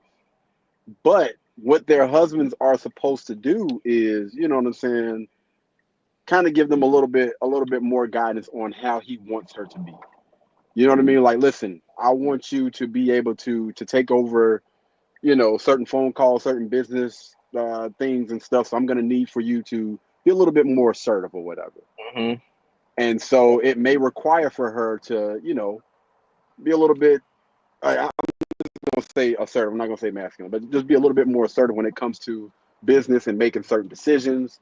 And then you have certain guys that, again, when those women get with those guys, like, listen, I don't want you to be assertive at any time. I'm going to take care. I'm going to handle everything. You ain't got to want for nothing. I just want you to, live in your femininity and things like that. So when I tell you, I feel and I understand exactly what it is that you're saying, because I was going to go about it a little bit different. Um, because I started thinking about, when you were saying, I was thinking about like loyalty, when they would that go along, get along gang. It was kind of like what I was saying about, what I've witnessed. Now I've never had this issue, but I've actually seen some of my male friends have to deal with this, where a group of women come in the building or whatever, and his girl pretty much just flip flop on him. I'm like, yo, what the hell? That's your girl? Yeah, that's my girl. Why the hell is she, agreeing with Keisha and kind of like speaking and talking down to you, dog? Like, Yeah, because what's going on? it's like stuff like that happens, bro. It's like when Hmm. they get with their friends, they're a totally different person. So that's why, like, I agree with you when it comes to the loyalty part. Also, Yeah. I just think that I just believe, because like for my situation with my lady, like we like I said, we've been together for a long time, but understand that we married young. We were 22, 21. So it took time for us to develop, like, how this marriage was going to be and how we were going to, like, go about things. And especially for us, there was no gender roles or anything like that. But, you know, like I tell you, my wife works in the school system. So she was a teacher. And, like, sometimes she'll bring that teacher stuff and bring it Hmm. home. And sometimes Yeah. I have to let her know. I was like, hey, you had a bad day. That's cool, but leave it at Hmm. work. Absolutely. Yeah. And that's why we got understanding now. Where, like I told her, when you working, when you in a managerial role, assert yourself. You have to be that Hmm. figure in your workspace. But when you come home and you walk past that threshold, you a wife, you a mom, you all that. You the Yeah. nurturer. Hey, you can be feminine all you want, be soft all you want. I got it. Yeah. And that's how we make it work. She knows once she walked through that door, my husband got it. I don't gotta be assertive or none of that. Fact. That's what's up, man. Yeah. And what I always try to talk to people and tell people about, to kind of piggyback off what you were saying, man. Everything is about balance, people. You know what I mean? Balance is everything. And again, it's not always what you say, it's how you say things. So if you need to come to somebody and speak to somebody about something, just because we speak and we talk about femininity, that doesn't mean that you just go along and get along. No, if you have an issue that you need to speak to, your husband, your partner, your spouse, or whatever you need to speak to them about, it's not what you say, it's how you say things. And when you bring anything to them, it should not be like when you're at work when you have to be assertive. You need to take that damn hat, them damn big boy drawers or whatever off, and leave them at the door. Because oftentimes when you bring that rah rah to a man, don't be upset or don't look at him some type of way when he give you the exact same thing in return. Like that's normally how men respond to those things. Like it's in our genetics. We'll give you that same energy. Right. And if you want to get through to him, the best way to get through to him is, just remain in there. I promise you, you're gonna always get your way if you do things that way. Always. We dropping knowledge, man. Let's get it. This is Donkey of the Day, man. Charlemagne. I thought this was like one of the craziest things that I done doggone heard. But I'm gonna let the young lady talk about it. This dude got Donkey of the Day. Damn, Charlemagne, who's the Donkey of the Day to now? Well, Sexy Red, Donkey of the Day for Thursday, November 21st goes to a 43-year-old man named. That's not it. Wait a minute. Yeah, it is, but it should have started when they were giving the speech. It started from here. I gotta go. I could have sworn I put that thing. If I didn't, that's my apology. I thought I had left it at the when they started giving the little report. And I'm gonna say the news report. I was about to say police report, but yeah, the little news report. But you can go. You can just go ahead and just let it rock, I guess. Hopefully, Breakfast Club don't say anything. They probably will. If you can speed it up just a little bit, that'll be cool. Just He's from Brookline, Massachusetts, and he is absolutely pro-choice. I think. See, pro-choice is when you believe that everyone has the right to decide when and whether to have children. But what about when you want to make the decision for said person? What do you call that? What do you call it when a grown-ass adult wants to make the decision for another grown-ass adult on whether or not they should have a child? Somewhere right now, there's a man trying to convince a woman not to have a baby. Somewhere right now, there's a woman telling a man, I cannot keep your baby. And he's begging her not to abort the baby. But it's her body, her choice. You can have some input. You can suggest some things. But the reality is, if she wants to keep the baby, she will. If she wants to get rid of the baby, she will. You can't get mad at a woman that does not. Play the clip. No, you good. You good. Go ahead. I think this is sped up. Oh yeah, that's cool. Yeah, that's even better if it's sped up. Yeah, I don't want him to spend too much time talking anyway. Okay. Want to have an abortion. Okay, you should have thought about that before you decided to go raw. Mm-hmm. All right, you knew you was riding that horse without a saddle, and you made a conscious decision to shoot her club up. Felt good the night of it, didn't it? Huh? Felt good, didn't it? Huh? Baggy jeans, wallaby clogs, pretty women. You put it in them, shot up in them, deadly venom. Now you wanted to have an abortion. Okay, I know a woman who got pregnant. The man convinced her not to have it. When they was leaving the health center, they got in the car, and when he turned the car on, the first song on the radio was Usher, There Goes My Baby. Woman burst into tears. Now she's traumatized. She can't even listen to Usher. Didn't go to his residency in Vegas. Didn't watch the Super Bowl performance. She don't even go to church anymore because it's Usher's there. The moral of the story is abortions are traumatic. Okay, they are traumatic when you get them intentionally. So imagine what happens when you get one against your will, when someone forces one on you. What do you mean, Uncle Charlotte, when someone forces one on you? Well, let's go to Channel 5 Boston for the report, please. Robert Kawada wearing a surgical mask when facing a judge on several charges, including attempted poisoning. The 43-year-old from Brookline is accused of tricking his pregnant ex-girlfriend into taking iron supplements that police say were actually misoprostol, pills to end pregnancies. It's alleged that the defendant would also check the victim's mouth by pulling on the victim's cheeks to ensure she had consumed the pills according to his directions. Prosecutors say Kawada also set up a supposed fake nurse who called the victim and advised her to take the pills Kawada provided. When the victim suffered a miscarriage in May, she called the nurse's number. At that point, she discovered it was an internet-based phone number, which she now believed was a fake number, and the person who had called her from that number she believed to be a fake nurse. Searches on Kawada's cell phone included misoprostol dissolved, misoprostol when does fetus pass, and telephone voice changer. Robert, this All right, is diabolical. Okay, so what are y'all thoughts on what y'all? This is the first time I've ever heard anything like this. Gina. Man, I'm speechless. I am speechless.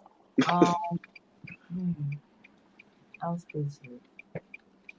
Because I see where Charlemagne is coming from, where, the guy should have used protection. And at the same time, the girl should have protected her.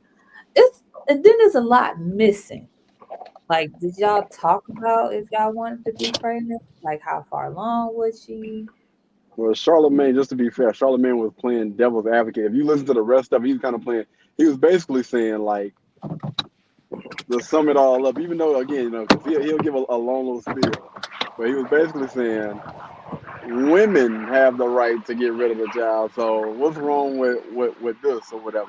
But he was kind of trotting around because he don't want to lose his women listeners. But yeah, I don't know. This is one of those on the fence type of topics anyway. yeah. So Well, I'll say that, like you said, there's a lot of things that could play a factor when it comes to this situation. But in all actuality, the number one thing, you don't know how long these two been having sex. Let's put that out there. And who knows if they were ever using protection at all throughout this whole thing? And also, like, if they've been if they were using protection at first, and then this one day they didn't want to, that was a choice that they took, them both made. Because if you want to be honest, it doesn't. I understand getting caught up in the moment and stuff, but let's be real.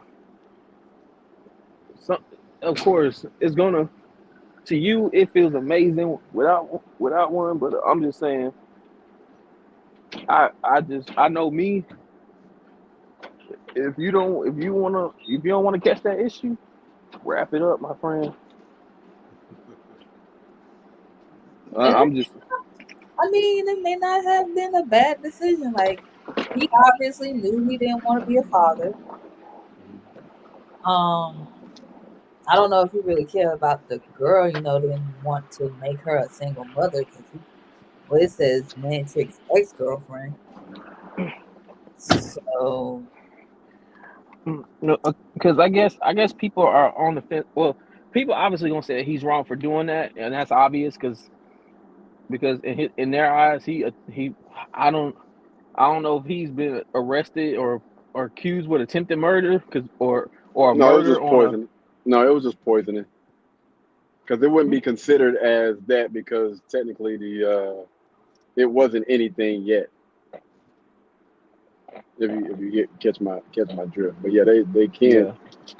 only that charge can only be when a human deletes a human. Well, so this is what I'm saying though. This is what I'm gonna ask you. Do you think if that child was, let's say she was 3 months along and she knew what the gender of the baby was, let's say that, and he did not want a baby with her, and he gave her those pills to kill the pregnancy and the baby, even though the baby is not physically, it's not physically out of her, it's inside her and it's not fully developed, would you consider that a murder? So when it's 3 months, I don't think that a pill would be able to do that. Like they would have to surgically go in there and do some things. So I think that pill, almost like the what is it, the morning after, day The after, Plan whatever B. those, yeah, the Plan B pills, yeah, those things only work, like early on. But once you get in the later part, like something like that, then yeah, you're gonna need more than a pill, and it wouldn't be able to it wouldn't be able to be done without her actually knowing what the heck is going on. Okay. But I'm a you gotta have somebody that plays the other side of the fence. Do I think that this is right? No. You know what I mean? Anything that's dishonest. audio going in now. On the other side of the fence, you have women that have the choice to keep or get rid of or give up for adoption, but the man has no say so. So when the man does have a say so, I mean, at the same, it takes two, and technically that's his sperm. You know what I'm saying? Like, listen, Well, I ain't mean for okay. I ain't mean for that thing to slip out there like that. All right, listen, 100% agree with you, but I do think in some way, like, I get where people are coming from when it comes to, like, do I believe women should have a choice to do with their body when it comes to getting impregnated? Yes, I do, but also on the flip side, you got to ask yourself too, is that do you want to deal with the, like, do a man should have a say so in it? I don't really know, because like, I I would say guess yeah, I think a guy should have say so, but absolutely. when it's pertaining to that, like, I feel like you literally are opening up a can of worms when it comes to this, because I don't think so. because a guy because I think a Oh, guy's gonna think to himself like, yeah, well, I play well. Okay, this is my thing. I don't like one thing I don't like when it comes to women having kids is when they say, like, this is my baby. This baby came out of me, and us as men, we were like, well, how did you get that baby in the first place then? see, the thing that I'm tripping on though, right? If again, I believe that it should be both of their decisions because again, they didn't make the child on their own. So if a woman has the right to keep the baby, if she has the right without the man's consent, she has the right to keep the baby. She has the right to get rid of the baby. She has the right to adopt the baby. Well, give the baby up for adoption. And the man, you're like, bro, you ain't got no say so in this. What you mean? I do what I want to do. You know what I'm saying? Like, shoot, I can actually have the police. I can call the police up here and tell them to keep you away from me and my child. And there's nothing that you can really say about that. Like, of course, we can go to court and all that other stuff. That's gonna take a while. I'm gonna fight that thing with everything I got. And even still, just know that I'm gonna have full custody of our child. Who's to say what I'm gonna say or instill in that child to make that child, ultimately regret whatever. So all I'm saying is, I believe it should be, if not equal, it should be some type of incentive for the male. So the guy should at least be able to make the choice on whether he wants to be in that child's life. I'm not saying that he's able to abort that child, but give him the right to be able to, if he wants to, take care of that child financially or not. Okay.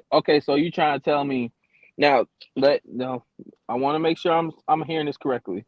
Mhm. So if you're dealing with a guy that Dealing with no dudes, but go ahead. okay, if you're dealing I'm if a not sure. guy's Go dealing if ahead. a guy if you're dealing with a girl Hmm. that doesn't want to have the child, she wants to, get rid of it, and a guy wants to keep it. Hmm. um like, I'm trying to understand, 'cause you said a guy got to have some type of incentive, and I'm trying to figure out what is that looking like. Yeah. Like, if you So again, now when it comes to her uh keeping the child, it's completely on her right now. If she wants to get rid of the child, it's completely, on her right now. If she wants to give it up for adoption, it's completely on her. So what I'm saying is, for if the guy, has gave her his sperm or whatever, I think that would be open up a can of worms if it's like this. Like, listen, if she wants to get rid of that baby, then that's completely her choice. There's nothing you can do about it. It's her body at the end of the day. And I'm not fighting that. I'm not fighting if she chooses to give that child up or whatever. What I'm saying is, if she decides to keep that child, and maybe that man has told, listen, I'm not ready to be a father right now. I don't have a child with you right now, or whatever. Like, this is just sex. I'm saying, just speaking about financial, I think that a guy should have the have the option to choose whether or not he wants to be in that child's life and take care of that child or not. Because technically, she got all the rights on whether she wants to do all of those things from jump, and he ain't got no say so in the matter. So you trying to say there should be some type of contractual obligation where, if somebody if someone gets involved, and the guy gets a girl pregnant, that, it was a one night stand or a fling, or just some random chick that he never wanted to get pregnant, it just happened. Mhm. He should have an incentive where a contractual agreement can be written up and through the laws where it can be like he don't have he has a choice to make if he wants to take care of the child financially or not, or be there to take care of the child and raise it. Is that what you're Yeah, saying? yeah, he has that option. Absolutely, yeah, he should have that So option. so he decides that he don't want to be a part of that child's life and don't want to take care of it Hmm. no way financially and don't want to be there. Yep, That gives him an outing to where like he doesn't have to pay child support. absolutely. And the reason why I say that, because I think that a lot of women would stop having children by these dudes that they know ain't hitting no 2 cent if they know and they understand that the government is not going to hold those guys accountable. I guarantee you a lot of women will be a lot more selective about who they open their legs to. And it's not, but like I want okay, understand, agree, but I want you to look at this aspect too. If Okay. you so this is what because and right now it would make to you right now as it's talking about it, it makes sense. But if you look at in another look at this through another lens, they'll probably think it's a dumb idea because they're gonna probably look at it as, man, if we give these guys this incentive and an option to be a part of that child's life or not, every single guy out here gonna get a girl pregnant Is and he? just be. Because you understand it take two, so the women have to be willing to give up their womb. But come on, bro. Like who? Like Even let's if be real. even Let's be real, bro. let, Who do you think? mhm. Do you really think these women nowadays use a condom? Let's be real, bro. Do you really think a That's the woman out point. here But want a man to use a condom? that literally just speaks to my point. You are literally making my point right now. The reason why they are not using, any type of contraceptive is because of they know and they understand we got something to fall back on. At the end of the day, I know the government is going to hold this guy accountable. I mean, that just literally just made my point. Yeah, and the point is right, but I'm being honest, like, bro, like, and I'm just being real, bro. This type of at this time, bro, at this day and age, bro, you got kids, bro, 12, 13, having sex, bro, with no condoms, bro, no Hmm. contraceptives whatsoever. And a big reason behind all of that is because of there is no strong fathers in the household because you have majority of the guys that are getting the women pregnant. Let's keep it a man. Y'all know I got a lot of guy friends, and a lot of those dudes that I grow up, they are married. They're just some of them don't have any children. Most regular normal guys don't have children. The people that are getting these women pregnant are the dudes that already have multiple children by multiple women. And what I'm saying to you is, if there is no incentive for them holding these guys or whatever, I guarantee you they'll stop opening their legs and allowing those guys to use them. I guarantee you. But you saying guys have multiple kids by multiple Right. women, and you It's the also got, same guy. It's the but same bad guy. Stay away from them dudes. But like you said, you have multiple men having multiple kids by multiple women, and it No, goes like I both said, ways. it's a It goes small both ways. percentage. No, no, It no. What I goes just both said. ways. Listen to what I just said. I said it's a small percentage getting most of the women pregnant. Most guys, those average guys, those guys that again would be great fathers that will raise their children. The women are choosing to avoid those guys and get with the dudes that ain't. So what I'm saying is, if you get with those average guys, those guys that get passed up in high school and college and everything, if you get with those guys that's going to take care of you, that's going to be in their child's life, that's going to instill certain things in them, so these children are not out here having sex at 12 and 13 years old because they have a father in the house to teach them better. And then, I mean, that's problem solved right there. Again, you still just made my point. Yeah, I'm just because I hear what you're saying. I agree. I'm just when you saying like you got multiple guys having kids by multiple women, I'm still looking in like that's true. That's 100% right. But you also got looking on the other side where you have these women having multiple kids by multiple men. I think that it's a small percentage of men that are getting most of the women pregnant. It's a small percentage. Like you can literally have every guy, let's just say you got 98% of the men on earth that are moving in the manner that they're supposed to be moving. But just say for instance, their average guys, which most women consider, if we look at all of these different shows, the pop the balloons and everything like that, most of these chicks out here are going for the wrong type of guy. You got to have swag. You got to be over 6 feet. You got to have a nice body. You got to drive a nice car. You got to have something going about yourself. You know what I mean? Like you got to have the perfect body. You got to have like everything has to be lined up. And you have majority of the women that are choosing a very small percentage of men instead of going with the regular, the average guys, the guys that's going to be there for them, be there for the kids and everything. They're avoiding those guys. They don't want to deal with those guys because they average. No, no, no. I want the top percentage of male, and most of the time, those guys are douchebags. They don't give a ish about them, and the only thing they want to do is just sleep with them and maybe have a baby and go about their doggone business.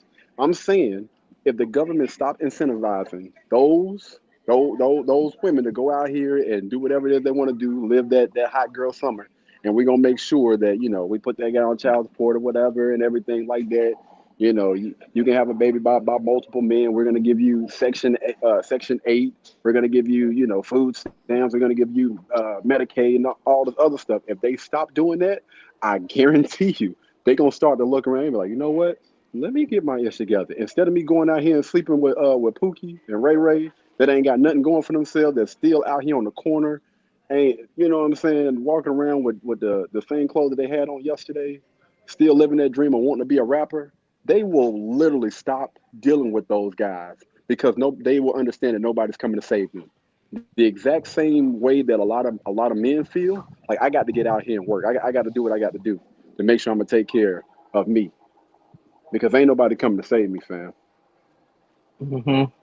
That fear gonna hit real quick when you start taking away that doggone cushion. When mommy and daddy ain't gonna be there to look out for doggone more. Oh, okay, I gotta get my stuff together. That's all I'm saying. I get you. I get you. Team, did you take that? Wait. Oh, can you pull up the next clip? Oh yeah, I did want to go through this before we get into the next topic. Chad Ochocinco got to come to the front of the congregation, man. I don't know how true this is. This is allegedly, but I heard from a very, very strong source that the reason why Chad Ochocinco is not with that young lady that he was with is because she caught him in the bed. Wait. She caught him having sex in their bed, in their home. And that's the reason why Chad Ochocinco is not with that woman anymore. Come on, bro. Come on, Chad. Come on, dog. That's sloppy, man. That's sloppy as hell. And this is all allegedly, but they even have video. Oh. Yeah. I'm waiting on it to come out. Like I got my eyes open. I got my eyes open for it. I don't know how true it is, but I'm just gonna say this, fam. If it is true, Chad, bro, them tears and everything, man, you got to get yourself together, brother. Like for real. Again, in y'all bed, bro. Come on, man. That's. I wanted to get the man the benefit of the doubt, but I'm gonna put it like this, bro. When you got with her, that's all I'm gonna say. When you got with her, you already knew what type of woman she was, and I'm gonna leave it at that. Facts. But again, Chad, if you did do that, I'm still waiting on the news. If that news come out that you stepped outside of your relationship and you really brought a woman into y'all house and you did this in the bed that y'all sleep in, come on, fam. And I'm gonna say this too, my guy. If it turns out to be true, best believe it's gonna come across that screen on Nightcap. Oh yeah. And Chad gonna have to speak on it. And you already know Unc gonna roast him because I feel like Unc actually did kind of like her a little bit. Like it seemed like he thought that they had a pretty good relationship together. Man, what? Man, look, I understand when it comes to certain stuff that she had a little bit of expensive taste because she liked to have nice things and stuff like that, and that's cool. But if you got a chick, if you come across a chick like that, and y'all first date was at McDonald's and she was cool with it, oh yeah. Oh yeah. He did say that. He did say that. Hey, that's I forgot about that. Yeah. He took her to McDonald's. Absolutely. Again, I'm not a huge fan of how they met and everything and whatnot. Because she didn't she say she stepped outside of the marriage or Yeah, outside she her cheated. marriage? She cheated on her Yeah, first husband. But she said she was married. She was married and divorced twice. yeah. And then that's another red flag, man. That's a lot going on. But I don't think, even though they were technically engaged, I don't think that Chad was gonna ever marry that woman, man. I don't know, because I'm yes, sir. Yeah, let me get this. Yeah, I don't think that Chad honestly had intentions on marrying her because he's all about business. He about money, and most of the time when it comes to a marriage, that's like one of the worst contracts. But wait, but she was doing better than him though, right? She has her own. She said she has her own firm. She does Oh real damn. estate. Oh, She makes her so own he. money. Bruh, she was the breadwinner. She asked him to be a stay-at-home Oh, dad. oh. Hmm. He was a stay-at-home dad. Wow, that's crazy. That's freaking insane. Oh, And, okay, all and right. it's crazy because we had that conversation. We talked about it too. We all said Right. we had literally talked about it. We was like, man, if she told you, and we literally asked the question: if a woman come to you and tell you, "Hey, I want you to stop working," would you do it? Hell no, I You, couldn't do I it. couldn't do it because I feel like I got to make some money some way because I just can't sit at home and not do anything. Yeah. And like other guys would be like, man, she talking about I don't need to work. Then shoot, I ain't gonna do nothing. Yeah, that was crazy. Tina, what are your thoughts on that chat Ocho Cinco thing? Well, I mean, after what you just said of how, well, I don't know, because I don't know their relationship. I mean, we know about how they met and stuff like that. It seems like she was the primary income, breadwinner. Um, I mean, it just depends. I know it sounds like they've broken up. Is that, or they just Apparently, she posted on Twitter saying that her and Chad are no longer together. He's a free man, and if and he's a free man. She posted that on Twitter. He it wasn't she put it out to the public. He never did. But now it was out in the public. He had to somewhat address it. But he said he was hurt and everything and or whatever. But nobody really knows what's going on, what happened. But now, if this source is true that he actually cheated, bro, you missed out, bro. Like, so is he hurt that he like, got man, any guy gonna get hurt if he got caught. right? So maybe he did care. You ain't care enough. Ain't You care didn't care enough. enough. You ain't care enough if you wouldn't cheat. Cause look, man, if you got a woman like I said, if you got a woman that she was cool going to McDonald's as the first date, bro, you know it's real. But you also gotta realize, like Katie said, like you gotta realize the woman that you're dealing with. Realize that she's been divorced twice.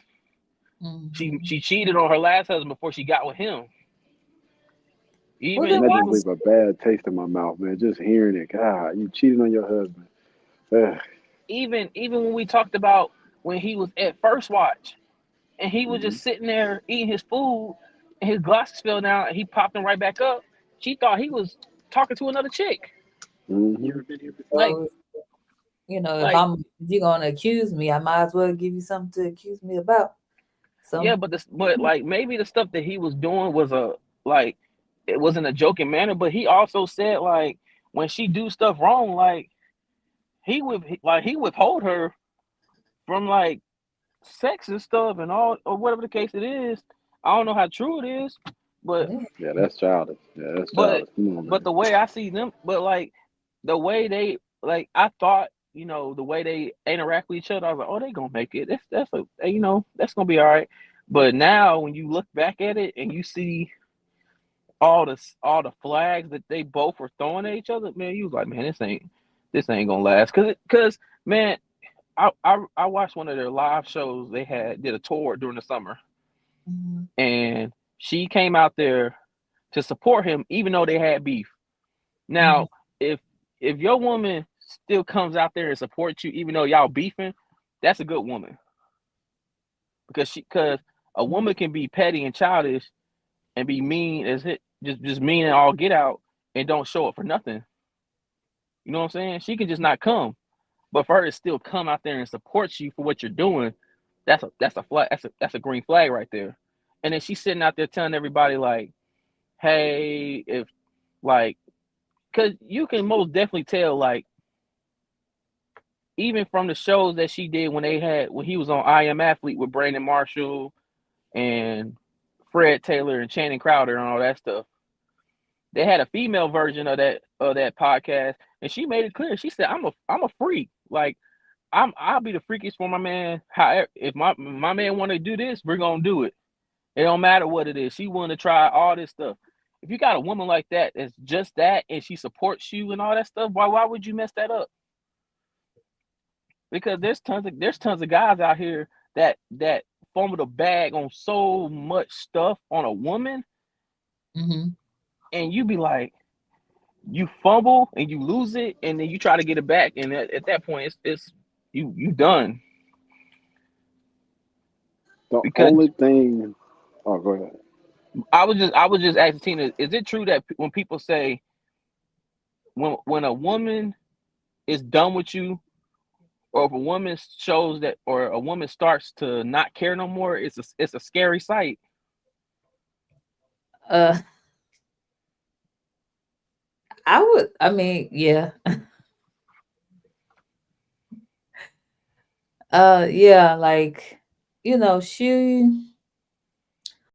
I think sometimes it depends on the woman too, and it depends on the situation as well. Most women does try to stick it out, does try to, have a conversation and work through things. Um, give the benefit of the doubt, look at the relationship is in a whole as a whole, and someone will look, okay, well, he was like this before. I'll just use their situations like, he's used to cheat. I said so.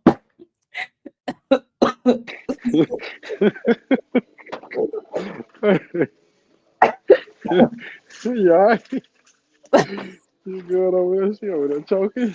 Oh man, someone. Yeah, even though that you do hear most majority of the time that the women step out more than the men, but I think women does stick with things longer I'm gonna than have to call Cap, man. I'm gonna have to call see Cap. that. Go ahead. Go ahead. I definitely do see that. But you like I think what he was asking is just like when she doesn't care, like you can see that. And I feel like it also depends on how much the guy cares. Like if he's still, putting in that effort and it's just come to the point where she just, don't see it, don't, put weight to how he's moving and stuff like that. And she's just like, I don't care. Cause I'm thinking about this TikTok that I had seen or heard or seen or something like that. And the guy, he was actually just like he was kind of brutal to her. And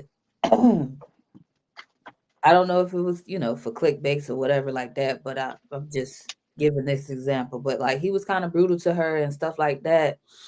And then he what did he do?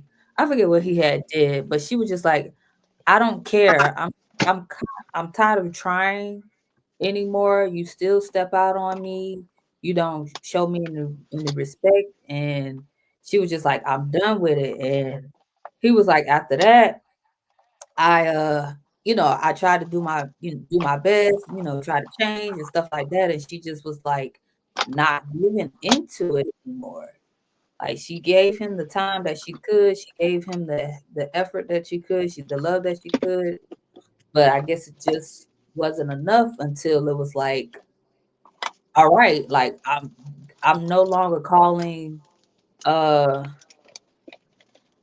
is it? What's the phrase? But anyway, she was okay. I'm no longer, these are no longer false alarms. This is real. I'm gone. And it was just too late. All right, so let me butt in real quick. So I'm gonna say right now, I call cap. Okay. Women, I don't think that women stay because they love and oftentimes women monkey branch. If they have somebody that's showing interest, then oftentimes they start to feel a certain type of way. And they will literally start to look at those little issues and make them out of even bigger issues. Because now they feel like I got somebody new that's going to apply a little bit more pressure than what this guy has been doing. And listen, I've seen this time and time again. You know what I mean? It's like the damn Tyler Perry show almost. Once they get another guy that's showing interest, then they start to feel like they deserve better. They feel like, it's probably to monkey branch. And the issue is what a lot of guys do is a lot of men are not comfortable with standing on their damn square. And I'm saying this as a guy that listen, I understand. You have women that say they're done. I call BS every time. There has never ever been any young lady that I've been around that has ever said that ish and actually meant that ish. The the best thing you can do is always stand on your square, fam. I promise you. They're gonna always want to be there. They're gonna always stay, or they're gonna always try to come back. Always. It never fails. Not not have never have I ever ran into anybody that has said that and really stuck by their word. Never happened.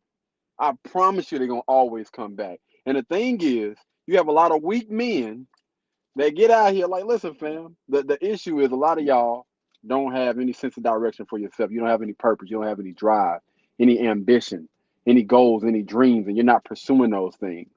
And that's the reason why a lot of women are losing interest and looking elsewhere and thinking that they deserve better and they can do better.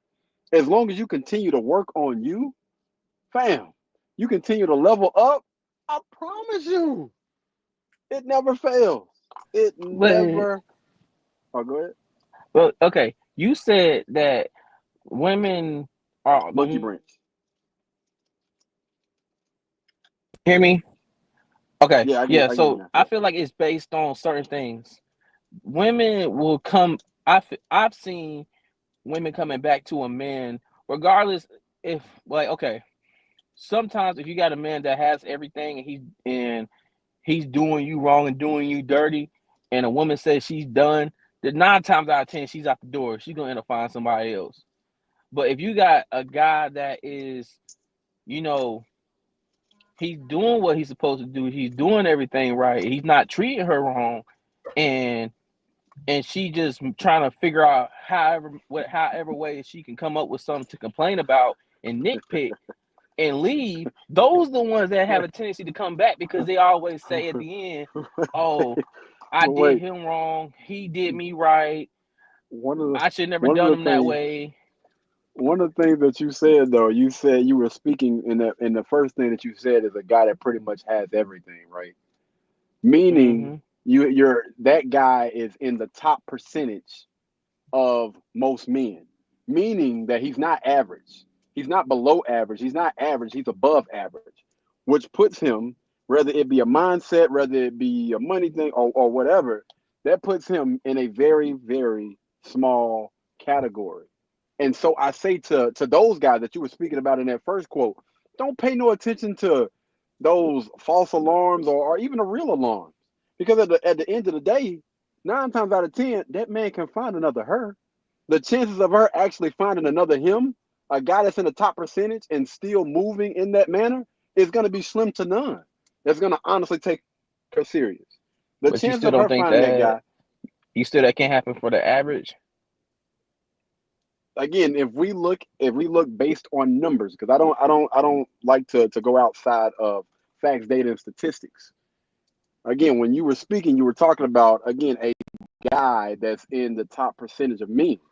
And I'm saying to those guys, fam, you ain't got to worry. It's so easy for you to find another one of her that's going to take you serious, that's going to support you, and anything that you can imagine, probably plus more, that's willing to go along and get along with anything that you want her to get along with. But the issue oftentimes is that young lady probably done got comfortable again, and she feel like she can do better. I say let her go. Bye. The hell is you still sitting here for? I guarantee, and it never fails. Like you can look on social media, you can look on anywhere. Oftentimes, when those women leave those guys, how often do you see even some of the finest women on earth? They still be single after they leave. After they leave that top percentage of men, we look at Tia. We look at what's that girl's name that was with Vivica A. Fox when she was with 50 Cent. That's her biggest regret. Tia, her husband, her biggest regret was leaving him. Like it's so many. And if we speak about the women that went out here, tested them damn waters, and understood, like, hey, listen, I had a good man. Nelly, Ashanti, she knew what the hell she was doing. That's why she took her butt back. If you look at what is that other woman's name? That she got her butt out here, and she was like, you know what? Kiki Palmer, ain't that her name? The little young chick. What about her? Yeah. Kiki Palmer. Yeah. She ain't Even go back to her. her. She ain't go She back to her favorite understood. part. Like, listen, hey, ain't nothing out here in these damn streets. And the crazy thing is, she wasn't even dealing with a above average man. That mother is average as they come. But I think Average with as Kiki they come, and Palmer, she still went back to it. And so Kiki that's all I'm saying, man. The Kiki chances of Palmer that has young the lady mindset. finding another guy, like, because I'm gonna be honest with you, people love to try to paint the picture like these guys be so bad. Most of the time, the dudes don't be that damn bad. They have little petty arguments here and there, but it takes for them to step outside their relationship, whether it's for a day, a month, a year, to see that, damn, I actually did have something that was actually worth fighting for.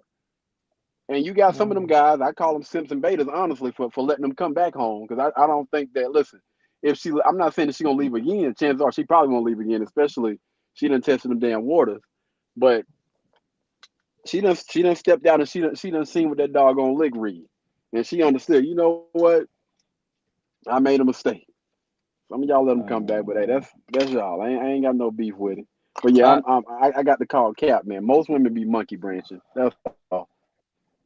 I want to speak on that, Kiki. Go ahead, Tina. Go ahead, Tina. I wanted to speak on that Kiki Palmer stuff, but go ahead, Tina. Okay, so I think it would fit, but like how you were saying with the category of the man, like you were saying, probably like the weak-minded man is where she actually would step out and stay gone. You went out But for a second. Hello? I was saying it may actually depends on like. Or is that me? Can you hear me? Hello? Hello? I can hear you, Tina. Hello? Yeah. Hello? We can hear you. Hello? Hey, I think you went out for a second. You good? Hello? I can hear you, but I can hear the background noise, but you ain't saying that. You can't hear me at Now all? I can hear you. Yeah, I can hear you now.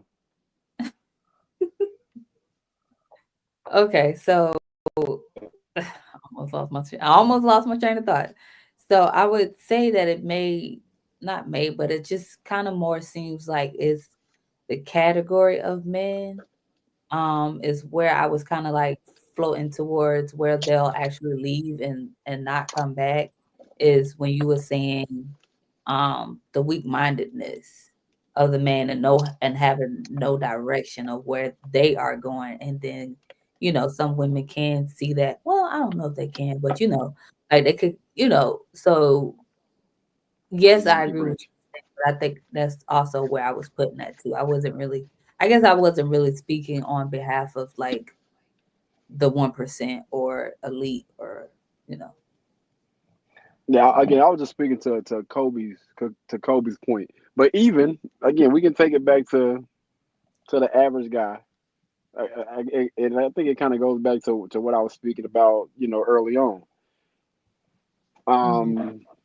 Those average guys that a lot of women either overlook or they get in a relationship with, and they get upset because those guys are not high performers. They're not Mhm. doing the things that these above average guys do, and they get in there and they feel like they have settled. And those guys oftentimes are not the guys that's going to cheat. They're the guys that's going to work their 9 to 5, come home, and do all the regular and basic stuff with it. The issue is oftentimes those guys they don't get appreciated. So I think, again, when we start speaking and talking about monkey branching, and just because you're going from one branch to the next don't mean that you're getting better quality. Oftentimes those relationships may start off good and then they end up either being the same as or maybe even worse than what they were. And all I'm saying, and I'm just basing this based on the things that we can see with our own two eyes, based on people that are out here in the public. I mean, you can go out based on celebrities or people that put their business out here on social media. See it far too often, man. Trying to monkey branch and then get upset with the results afterhand. And I'm just saying,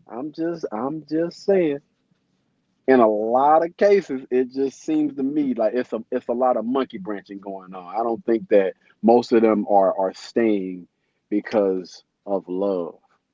They're staying because they really just waiting on their opportunity to hopefully get with somebody that's going to present a better opportunity. And then that's when they decide to try to step away or whatever. Because let's just say, for instance, like Chad Ochocinco. I was just about to go there. So I'm gonna ask. So are you advocating for them to rekindle? Shit. Are you You talking asking about me them? or are you just asking in general? Asking KD. Oh, you said should they rekindle? Yes. If he Honestly, they cheat, shouldn't even they shouldn't have if got he together to cheated, begin with. if he cheated, no. If he cheated, no. Hold on, wait a minute now. Wait. I think that you're single until marriage, so I ain't even gonna count that as cheating. Okay. But as far as me advocating for them to get back together, honestly, I don't think that neither one of them need to be in a relationship right now. I really don't. I don't think that neither one of them are fit to be in a relationship, because when I think about relationship, the number one thing is building with somebody. And you cannot build on a foundation that started off the way that it did. True. And the So fact that they when oh go ahead, go ahead. okay, so would this I don't who's to say she'll split the block? But so would this be a situation where she leaves and she stopped? Well, I don't know if she cares, but like how what was the question, Kobe? When a woman stops caring, it's a scary thing. Yeah, when a woman says she's done and she shows that she don't care no more, it's a scary sight. But I I don't also, think so. I but love you do. it. You Hell don't. yeah. Absolutely. I'm gonna tell you why, man. I'm gonna tell you why. Because at the end of the day, and this is not gonna sound nice. I'm gonna tell you right now. If you got kids, go ahead and get them out the room. This is not gonna sound nice at all. At the end of the day, fam, you done already got the draws, and you done had the draws for quite some time. You know what I mean? And I'm pretty sure a young lady like that, It ain't all that. I know she said she a freak or whatever, but again, the chances of you finding somebody like her again is very, very high. The chance of you finding somebody that's better than her is very, very high. And I'm going back to the mindset. The fact that you would step out on your husband, regardless if you were emotionally disconnected or not, the fact that you were in a marriage, in a committed relationship, and you decided to step outside that relationship and have sex with somebody else, fam, you can do better. That's like bottom of the barrel. Like them chicks that I would not touch with a damn 10-foot pole. They have no respect for themselves. They have no respect for you. They ain't got no respect for any damn thing. They'll let anybody do anything to their doggone body, man. Stay away from them. Okay, I see your point. I got you. But all right. We have someone joining us. I don't know if she's really alert. Say hey to the people, Lanika. Hey y'all, I'm trying to see where I can kind of double dutch myself in because it's a lot of different opinions, a lot of different things being tossed out there right now. So I'm just trying to see what was going on. That's it. I'm listening for right now. Yep. So I'll fill you in. So Chad Ochocinco, I got a little bit of feedback over there. If everybody can mute. But yeah, so Chad Ochocinco, allegedly, this is all allegedly, have just basically got caught up sleeping with somebody else. That's the reason why him and his fiance are not together right now. So they were in a relationship, but allegedly she caught him in their home, with another woman having sex. And what I was saying, I don't know if it's true or not, but if I said if it is true, Chad, you need to get your ish together. That's sloppy. You should not be doing anything like this. And any man that's moving like this should not be in a relationship. And honestly, need to be held accountable. Y'all already know. Listen, anytime a guy do any type of douchebag ish like this, we making a whole entire live stream about them. All right, it's unacceptable. But their relationship did start off rocky. Again, what I spoke about early on. You know what I'm saying? You got with a young lady that was already married and decided to step outside her relationship or whatever. And we basically just been kind of, just asking questions and just sharing some little back and forth questions and comments. Oh Lord, this lady look like she can't drive. What you doing with the mini eyelash? But yeah, that was the Okay. chat Ocho. So his wife caught him cheating, like in the physical act. Fiance. Allegedly. Allegedly, or she caught him? Allegedly. So none of the stuff has been proven. It was just from a source that said that the reason why they broke up is because she caught him in the bed with another woman in their house having sex. That's the reason why they're not together right now. But none of the stuff has been proven. They also said that they have video, but none of the stuff has came out just yet. Okay. All right. Well, then, yeah. In that case, if she did catch him, then I mean, of course, a lot of bonds were broken, vows, physical intimacy, emotional intimacy. There were a lot of things that were disconnected at that moment. So I'm going to physically disconnect. I feel like that would be the smartest move as a woman, because like you were saying, if the situation were reversed, of course this is all alleged, but if it was reversed, no man is staying, especially if they catch a woman in the act. Like, that is a different type of hurt, to see somebody that you committed your life to giving themselves to somebody else. So if she does leave, I mean, I couldn't blame her at all. All right. So do you believe, or I ask you this: does cheating hurt a man more or a woman more? A woman, of course, because we feel emotionally. You guys, well, men, the men that cheat, they see it as a lot. I've been told a lot of women, a lot of men don't see it as cheating. It's just them getting their rocks off or whatever. Like they try to validate it or put some kind of backstory behind it to make it seem like what they're doing is right. But we all know that cheating is cheating all across the board. Man, woman, transgender is cheating. So it's a breaking of a connection with someone. When you had already committed yourself to someone else, you break that commitment once you bring somebody else in the picture. I think I would have to disagree. It's just my opinion. I have to disagree because I think it hurts a man more because if a man see his woman cheat, he ain't taking her back. In his eyes, he's seeking revenge. He's like, oh, you want to cheat on me? All right, I'm gonna go get my get back. Cause I feel like in certain cases, depending on a woman that a guy's dealing with, if he cheats on her, and she take 9 times out of 10, sometimes she's gonna take him back. But if it's a guy that gets cheated on by his woman, he caught her in the act, she's gone. She's dead to him. I can kind of agree with that because it's I feel like in that case it would be some type of a pride thing when it comes to the man.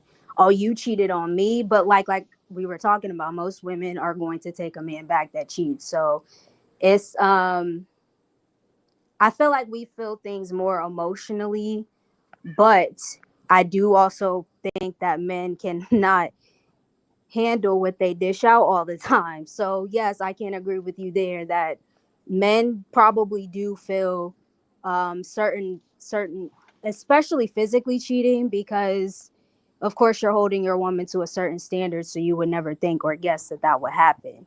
But there are other forms of cheating as well. So if we're talking physically, yes, I think that men could possibly feel that a little more because it's a pride thing. Like, yo, you could take my what was mine from me, so it becomes a pride thing. But I can agree with you. Yeah, I think some guys are weak, man. Listen, hey, if she want to sleep with somebody, let her sleep when she want to sleep. She ain't yours, fam. She for everybody. I mean, damn, she wasn't yours. It was It's just your just your turn. turn. Exactly. It was Exactly. just your turn, man. But see, I think, and I'm trying to figure out, could it be that women are a little bit more in tune with their emotions versus a guy? Yes. Yeah, I can say that. I can say that. So is that the reason why I'm guessing, maybe, okay, because when I think about guys, maybe guys are a little bit more logical, right? When it comes to certain things. But when it comes to, I guess what you were saying earlier, like, some of the guys that basically saying like, listen, I was just trying to rub one out. I ain't got no feelings for, what was your name again? I ain't got no damn feelings for her. But with women, it's more of a connection thing. Like, no, I slept with him because I had a connection with him. It was something that drew me more or drew me towards him. Versus me, like, listen, man, I don't even know what the hell that damn girl's name is. Keisha, Alicia, or whatever. But, versus a woman when and of course, what I'm saying, you got guys dominating a woman versus a woman being dominated. Like, your woman Mm-hmm. being dominated by another man is crazy. Oh Lord, that is crazy. Yes, and then I'm gonna go back to the comment that you guys made regarding she's not for me, or it wasn't mine, it was just my turn type of thing.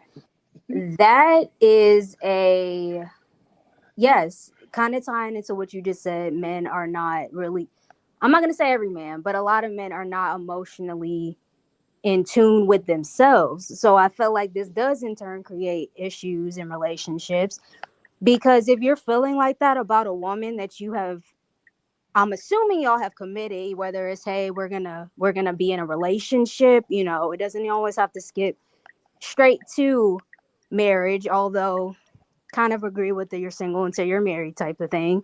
But you know, with that being said, it kind of shows like, you know, there was never really any true emotional connection with that person, because if you really feel some type of way about somebody, you're gonna take heed of their emotions and how they would feel. That's just being in a relationship with somebody that you care about. Now if you again just out there doing your thing, then yeah, we of course know the men that do that. Facts, facts. Okay. I'm curious because because men and women are different, correct? Like we're different. We operate a little bit different, and so I'm trying to figure out, you know, when it comes to like just men in general. I mean, since the beginning of time, even in the Bible days, you know, men, especially men that had a lot of resources, they oftentimes dealt with multiple women, right? Absolutely. So Let's it's So, oh, go inevitable. ahead. let's segue a little bit because Hold on, you we was said we was getting in good right here, brother. no, no, Well, no, go no, no, ahead, no, go no, no, ahead. no, no. This is we're not switching. I'm not changing the subject because, like you said, if it happened, then you know that's on them two to decide if they want to rekindle what they had.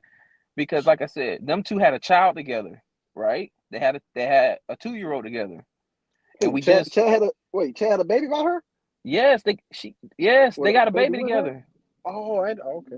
Dang. So like this is so we can get back to it. This is kind of together with the whole situation because we talked about you know with guys getting girls impregnated and you know not having the choice and then like having the decision if they want to be a part of a child's life and take care of it and stuff like that. Mhm. So like Chad, for example, he's gonna take care of his kids. That's just how that's how Yeah, he yeah, is. absolutely. Yeah. So because we talked about like you know if a woman has a decision to get rid of the child, should a guy have a say so in it? So we were talking about like having an incentive to choose if they want to be a part of a child's life or not. So if Chad's in that situation where like let's just say they had a child together, he took care of his stuff, but they not together no more. He said, all right, well, I don't want to take care of the child no more, and put him on, and she wants to put him on child support. And the question I'm asking this because this is something that guys deal with all the time too, especially if they're dealing with a woman that they're dating and they have a child together too, because you gotta think about that too. When if a guy cheats on a girl cheats on a guy, and they got a child together, that starts to become another can of worms you got to open, because now you're gonna have to figure out how that is gonna work out. Because sometimes in situations where if they're in a relationship or in a marriage, a guy always gonna feel like he's gonna lose because he's always gonna have to end up having to pay child support for that child. And just in my opinion, I feel like if a guy is taking care of his children, a man is taking care of his children, and he's providing financially, I don't think he should. I don't think he should even be considered for child support. Okay. You can give me your opinion. I just feel like if a guy's taking care of his children financially, and whatever case may be, he should not be obligated to child support. I see that. I can definitely see that. I think this is the other one. I'm sorry. Can you repeat the question? You said if he is active, he shouldn't have to pay child support? Yeah, I feel like he should not have no type of, because sometimes a guy can take care of his children and doing everything right, and sometimes a woman can out of spite, like either he ends up getting another girlfriend, or it might be something that she wants him to do and he's not willing to do it, and out of spite of that she tried to put him on child support, and now he's stuck paying child support until or for the next 18 years or whatever the case may be. I don't think that's right. I feel like if he's taking care of him financially and doing everything, he should not be obligated for child support. It's the other X clip. It's showing live bites. Yeah, that should be it. Do you see it? Should be. It scroll back up to the top.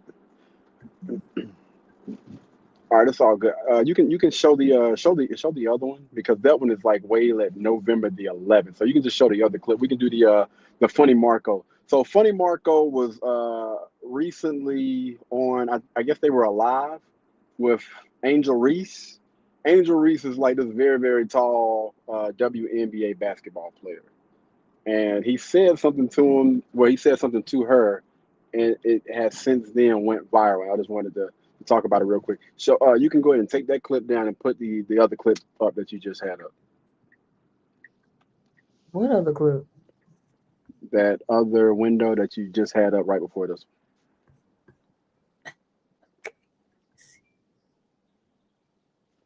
Are Okay. y'all I just got are confused. are y'all familiar with Funny Marco and or Angel Reese? All of y'all should be familiar with Funny Marco. He's a funny dude. Yeah, yeah. I watched the clip the other day. Yeah, he's a goofball, a troll, and everything. It's hard to take him serious, and it's hard to know when he's serious and when he's joking. I think that's what makes this stuff so funny. Yeah, you got to stop showing this clip and then pull up the other one. While you guys are getting that together, I'm gonna answer your question. I don't want you like leave you hanging. I personally feel like it's a level of maturity. I mean, obviously, people have children with people that are not that mature when it comes to things like that and child support. But I mean, essentially, if a guy is really doing, anything that any parent should be doing, actively, if they in sports, they showing up, they're there present for their child, even though child support is more so for financial assistance. I do think that, she should let it rock. It shouldn't be really anything that is causing her to want to just bitterly go out and I'm gonna put him on child support. If he's not doing anything. But of course, you do have those women that do that, and it is unfortunate. But it comes down to maturity. Gotta respect. It's the other window. You brought up the same one. You can actually exit out of that one. Just go ahead and exit out of that one. Get that one off the screen entirely. The window. Yeah, it should be the other one that you just brought up. See it. This? It had Angel Reese on it. It was like Yeah, you it was literally just had on it. the screen. It was before you put that live bite up there. I might have.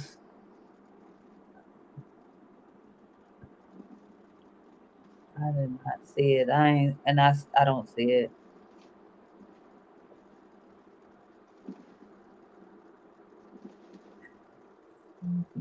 All right, so do me a favor. Go on YouTube and type in Funny Marco and Angel Reese. It should pop up. Alrighty. Hold on, let me make this bigger.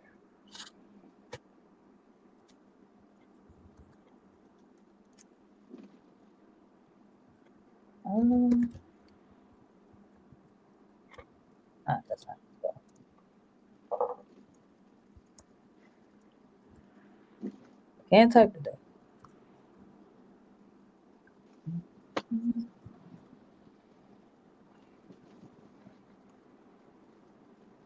This.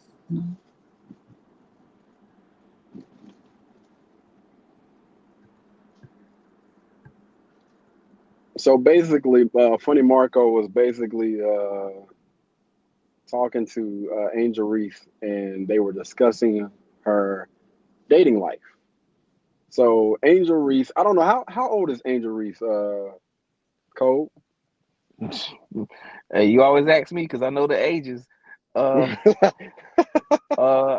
think she gotta be 21, 22 or something. Yeah. 22. This one? Wow. This video? We can't see anything. You don't have it up on the screen. Oh, don't. My bad.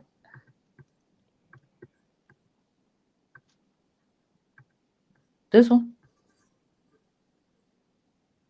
Yeah, that's it. Yeah. It's because you tall as fuck. It's because you tall as fuck. You just don't know how to like. You don't know how to be. You don't know how to be submissive. Okay.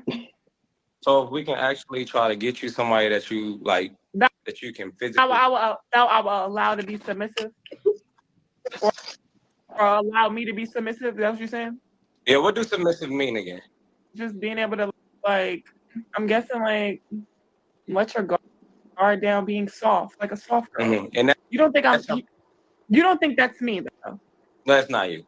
You're the type like you wouldn't cuddle. You don't like cuddling and shit. You want to do back to back. Wait, I'm a lover girl. I'm definitely cuddling. No. But I'm saying just the fact that you like you booty to booty type of person. Like you turn around and I'll turn around. No. I'm little spoon. I'm little spoon. He big spoon. That's me. No. That just doesn't work like that. What like when it comes to? Don't ask me about no man because I'm not interested. I'm not gonna keep repeating myself when it comes to that. All right, somebody got to add. That's attitude. All right. So, what are y'all thoughts based on that clip right there? So does she like girls, or she just not interested in dating men right now? She's masculine. She's masculine. Very aggressive. Yes. She wants to date guys. She wants to date guys. I don't know how her dating life is going, but yeah, I do know she's young. She makes a decent amount of money. She has everything that she could possibly want, you know what I mean, in life. Besides, I guess somebody to share it with. You know, she got friends, she got her girlfriends or whatever, like homegirls, not girlfriends, but you know, she's one of the most popular WNBA players. She was like one of the most popular college players to come out of LSU. Yep. You know, been talked about or whatever, breaking records, had like the most triple doubles, got the fame. She got everything except for a man. And yeah, pretty much.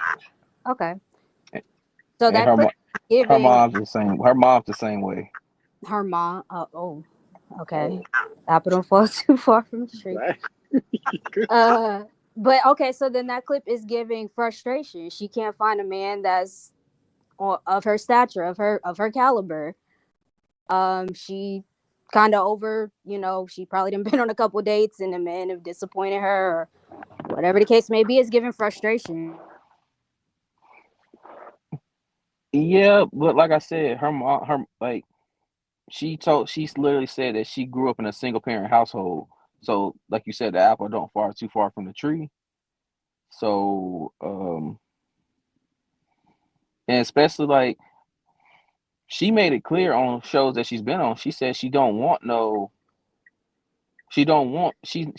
interested in a short king or a guy that's shorter than her. She wants that guy she want a guy that's taller than her. How tall is she? That. 6'3".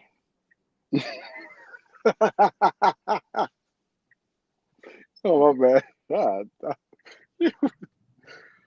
Oh man. So out of the box, she's looking for a guy 6'4", 6'5".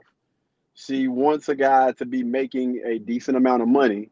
And how much money does Angel Reese make? Because I want to say her bills. We don't really know that because her NBA salary. You got to think about her NBA salary, including what she does outside of that too. And she don't even pay attention to her NBA salary, according to her. She made, but it's over $100,000, right? Like $200,000. It's way over that. It's way over that. So she gotta be close to the $500,000 range. And what she said is she don't even pay attention to that money. She don't, because she had to ask somebody else how much she gets paid from the damn WNBA. She don't even know how much money she makes from the WNBA. So That you're stuff looking probably for a go to her guy. mom. It probably goes to her mom. You got a guy that's making. I mean, a guy that it has to be over 6'3", 6'4", 6'5". Guy that has to be making at least $500,000. If she looking for somebody, I don't know if she's looking for somebody her age, somebody younger. But what percentage of men on this earth, just forget the height, what percentage of men on this earth you think make $500,000 or more? 1%. Yeah, pretty much. I think it's maybe closer to like 2, 3, but yeah, very, very, very low. And I don't know if she's into dating black guys, but that percentage is gonna drop. I don't know. Again, she said something about the guy has to be 6'3". The average guy is what, like 5'8", 5'9"? I thought they said it was 5'11", 5'9", No, 5'10", yeah, no, 5'11". no. Check that again. I know for a fact it ain't no 5'10". I know because I want to say back in 2008 it was 5'7", and it may have went up a little bit, but I know it ain't no 5'10", 5. Not for the average, not for an average guy. I'll look it up to check those. I like to go based on data 5'9", statistics. 5'9". Yep, average guy. Yeah, average guy is 5'9". So the chance of you finding all of those things that you're looking for, like, come on, man. And then on top of that, I think that Marco actually gave her some pretty sound advice, or pretty much just held her accountable for you're too masculine. And he also said something like, man, first of all, you're tall. I ain't gonna say too tall, but you're tall. And then In on top of that, comparison to him, in yeah, comparison to Funny Marco, he's right. To her, to him, she's tall. She's tall as all get out to him, because he's probably short. average guy. How tall is Funny Marco? Shoot, he gotta be. He might be 5'8", probably. Let me see.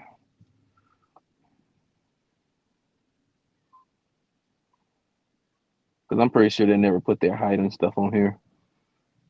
Somebody done what's the name? Well, if he stand next to Jake Paul and he's short than Jake Paul, then yeah, he got to be like 5. He got to be like 5'8", 5'9". So around about the average guy. So I'm pretty sure. Honestly, to me, a chick that's 5'8" is tall. Honestly, I think that 5'8", 5'9" for a young lady is pretty tall. When I think about average, I'm not talking about, you know what I mean, being around basketball players or whatever. But the average woman is somewhere between 5'5", 5'7", I believe. Again, when you check the data and statistics and everything like that. So I think to the average guy, she gonna be tall as heck. But again, I think that he gave us some pretty good sound advice. Things got real quick after she got in her doggone field. I don't even know where that came from. It was like some pent up aggression. Girl, you better get you one of them little toys or something, man, and play with that thing. Good grief. But like if he, but like every guy or every person has their opinion about a certain person, and they can be like, oh, because sometimes when you talk to a person and you're around a person for a good period of time, sometimes you can get that vibe of saying like, all right, you masculine, you ain't feminine at all. Like, okay, another, because you kind of addressed her a little bit. Do you think Keke Palmer is feminine or she's masculine? I think that Keke Palmer has the effect that I see in a lot of women. I think that oftentimes they dress feminine, but when you really dig down deep, again, I think that people start to show their true colors when they feel like they've been disrespected. And I've seen her in hyper mode, and based on what I've seen, 'cause I don't know this young lady personally, but based on what I've seen from different interviews and stuff, when she gets agitated, I will put her in the masculine category. I feel like she's masculine a tad, but she can be feminine. Now break that because down for me, because my brain is I don't get that. because okay, like all right, I watched the because she just did an interview with Shannon Sharp. It just went out yesterday or so, or probably a Mhm. couple days ago on Club Shay Shay. Hold on, And before you get into that, I want to ask the rest of the panel, would y'all consider Keke Palmer masculine or feminine? And then Kobe, you can go ahead and go.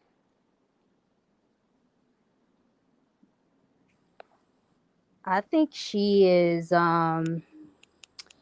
I mean, honestly, I don't really pay too much attention to her. I do when I see clips of her. I mean, I'll watch them. She gives goofy. She gives. I don't necessarily want to say masculine, and I really can only go over the most recent thing I heard about her and her baby dad and that whole situation with the Usher thing. So that's really all I can go off of, because like I said, I don't really pay too much attention to her. But I mean, I won't necessarily say she gives feminine. I mean masculine. But I don't really, aside from the glamour and all that, I don't really see too much. I see tomboy. I don't necessarily see, like, energy wise, I don't necessarily see masculine. I don't necessarily see feminine. Yeah.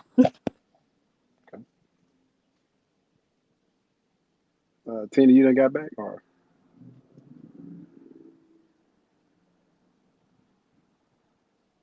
guess we'll be right back after these messages. No, I'm joking. Go ahead, Cole. yeah, because like okay, I'm first want to say like bro, my wife knows Keke Palmer was my crush from the get go, and I followed her a bit, and over the years I started to follow her, and I noticed like she's goofy, and Keke Palmer is like she's an old soul.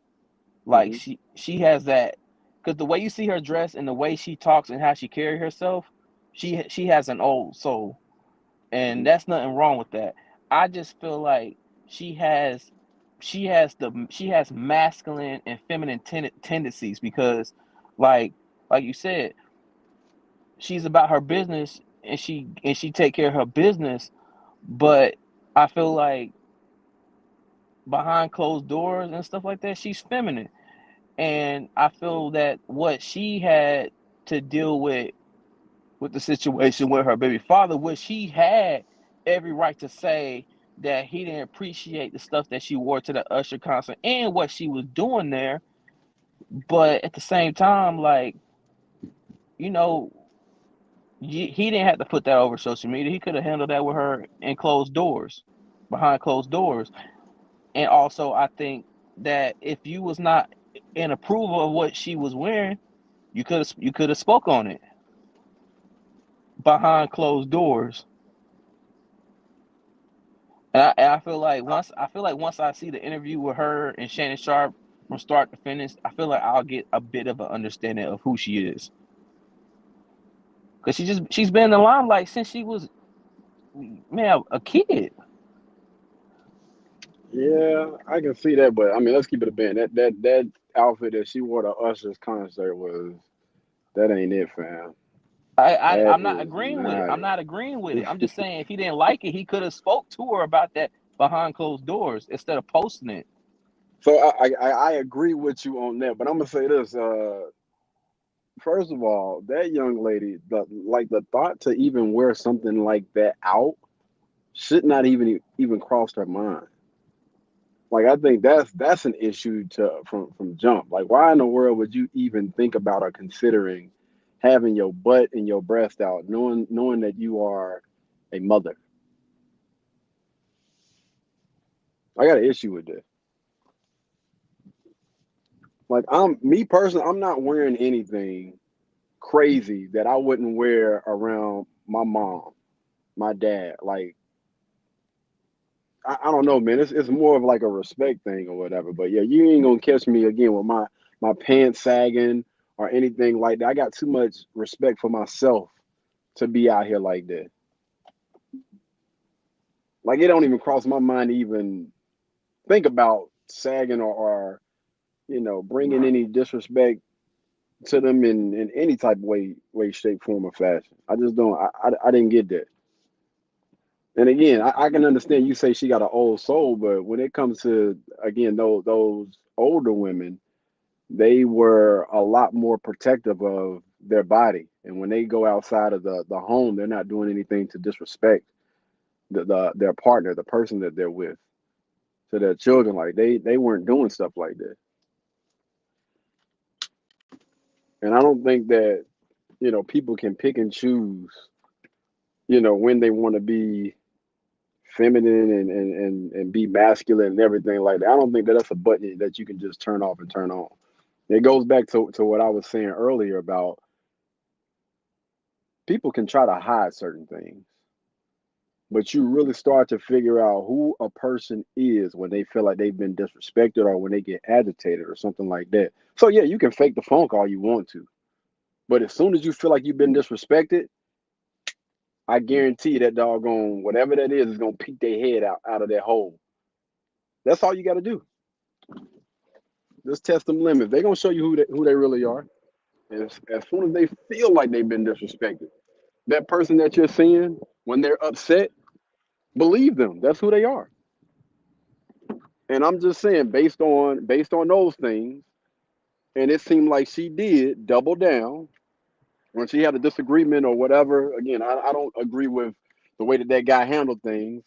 Again, you're dealing with a little beta guy that's doing things like that on social media instead of going directly to that young lady and having a conversation. But again, at the end of the day, that's who y'all pick. So you're dealing with a young lady. Again, I think that opposites attract when it comes to things like that. I think that she is masculine and she got with a guy that was feminine. That's the reason why, again, when he felt disrespected, he started to act like what he is, a woman, a feminine woman, lash out, allow his emotions to control his actions. And what she did, she doubled down. She did a whole video with Usher. Why ain't no damn, why ain't no way in the hell? Ain't no way in the hell. And I even seen a conversation that her mom and herself, like her mom, seemed like she was like they were almost like yelling, man. I understand, people can be a little bit on the loud side, but they were pretty much talking down to this dude. I don't know. Again, I just based on those interactions that I seen, man, I got to slide over there to that little category, respectfully.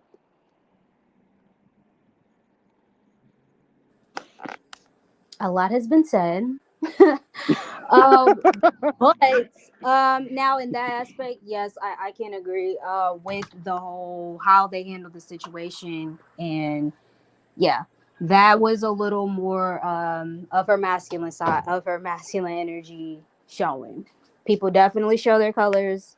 That disrespect gonna do it every time. If nothing else, if somebody, people that hold themselves to some type of stature, if they feel like they're being disrespected, they're gonna react. So how they choose to react, of course, like you said, tying into who they truly are. But I do also agree with the old soul. I was looking at her outfit on that Shannon Sharp interview because some video was just circulating around. I don't know if that's new or not. Haven't been paying attention to much going on with the world lately. But so if that is kind of more recent, which I think it is because she kind of referenced that video that came out about Shannon Sharp.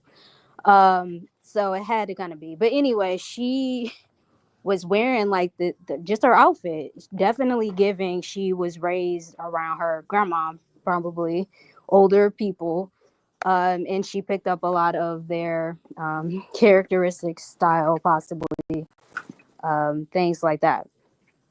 But yeah, with the bringing up of the whole how deep the situation got, because I scratched the surface, I didn't deep dive on the whole what was posted and who said what. But with you saying that, definitely giving a little more masculine than feminine. But like I said, she's always kind of given tomboy to me anyway. So yeah. Facts, Kobe.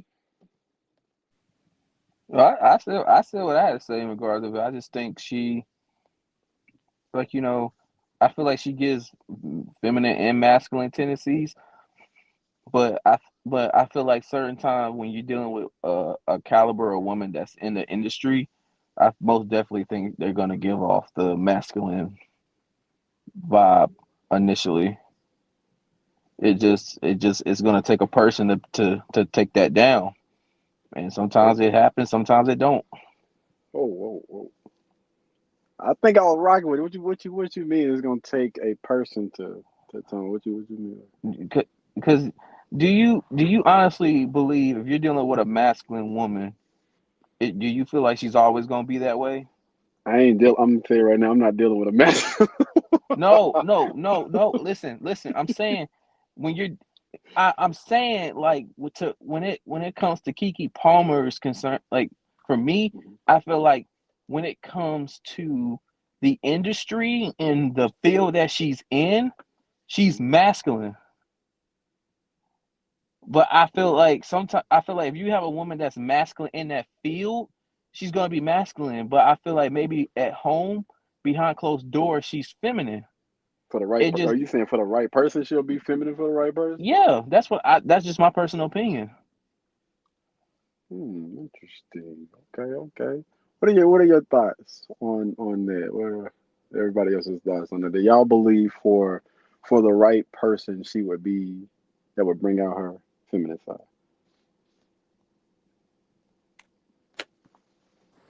I think Go ahead, sis. I think yeah, and I feel like kind of what with me and you was talking about one day.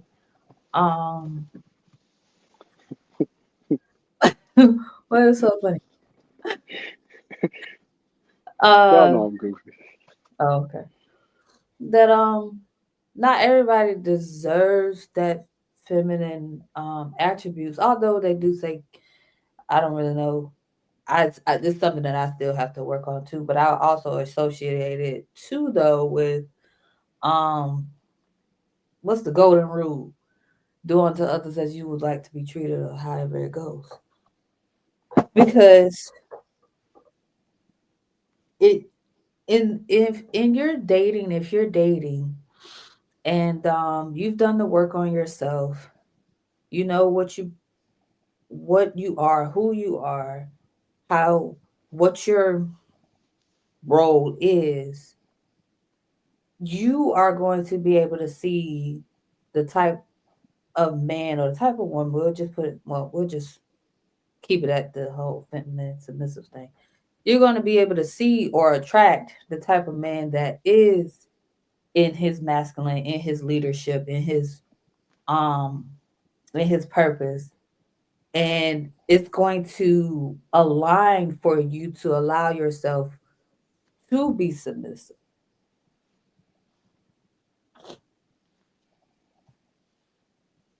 Okay.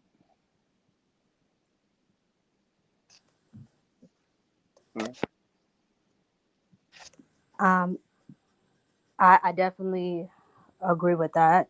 But what is his name? Kobe? Kobe. Kobe in the building. With a D or a B? B. Okay. So I do also agree with that concept as well. Being in, different environments, different situations do cause for, if she is in a already, I'm not sure what the Hollywood field looks like, but I just automatically assume it's still pretty much male dominated. To get certain places, they hit that whole thing of, you women most of the time usually have to end up doing certain things to make it. Not necessarily the case, but I do feel like in that case though, she would have to kind of show her teeth a little more because she wants to let people know that she's not to be messed with. Like, I mean, I'm gonna keep it cute as long as the whole coming down to the respect thing. As long as you are respecting me and what I bring to the table as an actress, my talent, let's look at this, like, then yeah. So I felt like tying back into what you did say though, Katie, yes, the whole respect thing. So in that aspect, she would have to kind of show her teeth a little more in her field. So I'm curious, right? Y'all know I got to play this role. I'm curious. If there was this little off and on switch that people could just hit and just turn that femininity on and off, then why aren't they doing it? Because I'm gonna be honest with you, I don't see it. I don't see people hitting that switch. Like, and I think I see a lot of people trying to mask it through, going to get their nails done, their hair done, and stuff like that. And guys trying to speak and talk a certain type of way. But again, when it all boils down to it, when it really counts, when it's really important, when you really start to really get in your feelings. So with you saying about, the females getting their hair and nails done, and then probably like the guys, talking and moving in a certain type of way, I really wouldn't call it a switch. I would call it progression. Because I feel like, again, me and my sister was talking about it. Like it's even though like the physical isn't always tied with femininity, is one of those ways, or one of those segues, or one of those trinkets that kind of help you progress or position or transition or move into that direction of being in your femininity. Or for the guys, if they're speaking type of way, or if they have to go through the physical attributes, getting their hair cut, working out, eating right. But see, here's the thing, right? Hold on. But here's the thing. Because when we speak about progression, that means we're moving towards something. I don't think that people are progressing. I don't think that they're moving. I think that oftentimes people are masking and covering up things. Yeah, you might get that car painted. Yeah, you might get tinted put on those windows and things like that. But people aren't doing the internal work. That's the issue. Most people are not going up under the hood and fixing those issues, those deep issues. So when I speak and I talk about when it really counts, when you get upset, how you handle situations when you feeling like, you mean somebody done disrespected you or whatever. People aren't doing those things. Getting your hair, your makeup done, talking a certain type of way, saying that you're masculine, raising your voice, all of those things. No, that's not doing any of the internal work. What that's doing, that's covering up, that's masking. I don't think that that's progression. I think That's like that's I'm trying to hide something. that's like I'm a trying it's to like cover it a up. that's like a marriage and it's like marriage and relationship. How you put on this facade and you cover up every single thing that is your flaw, and then once you get that ring on, and once you say I do, and the true Bingo. colors come out. Just There like it is. it's just like you can paint your car all you want, but eventually that paint's gonna chip and it's gonna get rusted. You gotta look at it that way too. You can hook that thing up from the outside, but that damn car ain't gonna go nowhere if that engine ain't no good. Your transmission bad. You ain't got no damn gas in your car. That internal work. You're not really progressing. You're not moving. You're not going anywhere if you haven't, or you're not willing to do the work. I don't think that most people are really doing the work. Yeah, it look good from the outside. Oh yeah. He look good. You know what I'm saying? Dude fix himself up. He got a nice suit on. Got on some clean shoes. Nice cut. He talks a good game. But what's behind that? Nothing. Can't have a conversation with the guy. Dumber than a doggone box of rocks. Out here disrespecting you, disrespecting himself. And then, you got the young ladies out here that think, let me get my nails done and my hair done. And then I'm going to go find a guy. It don't work like this. If you're not willing to do that work, that internal work, you are not progressing. You're remaining the same, and you're covering things, or attempting to cover things up. But the reality is, you're not going to get and keep anybody that's worth a damn if you don't do that internal work. And I don't think that most people are doing that internal work. Going back to this young lady, Kiki Palmer. Again, I think that, again, she looks feminine. She looks the part when she goes around certain people. But when she out here in the club and she going to go see Usher, she got her butt and her titties out. And her man, you know, yeah, he might look like the guy that's going to be the protector and all these things. But when he get in his feelings, he get on social media and crying to the world. Most people are not doing the work. Most people are not progressing. You know what you because you just said people they don't do the internal work, correct? Yeah, absolutely not. Most people are definitely not doing the internal work. You know when the internal work really comes? Being Heartbreak. uncomfortable. Heartbreak. I don't think you have to experience heartbreak, my friend. I really don't. I think heartbreak and hardships causes the internal work. Hardships, yeah. I think hardships, but the see, here's the thing, right? I think, and ladies, feel free to chime in. The issue is a lot of these people, men and women, are not going to go and get the help that they should have got when they were home. They want to be around people that's going to make them feel good, that's going to agree with them. You don't want to be around people that's going to hold you accountable and expect for you to do better and be better, because I know you got it in you, and I'm gonna pull that out of you. You got so many people that run so far away from those people and continue to run in the victim Olympics and run with the people that's not helping them progress in any way. I would rather be around somebody that's not gonna hold me accountable, that's gonna allow me to stay stuck in the situation that I'm in right now, rather than be around people that's gonna really hold me accountable and That's people somewhat force me stuck to do the themselves. work. But again, it goes back to the home, how people are being raised.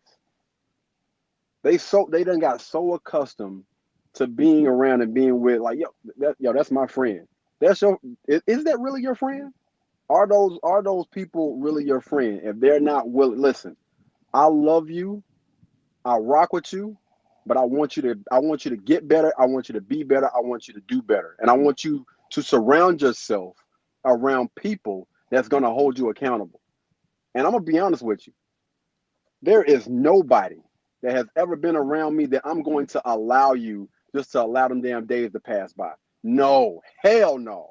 If you're going to be around me, we are going to work. Hate it or love it. And listen, I'm cool with you separating or distancing yourself from me.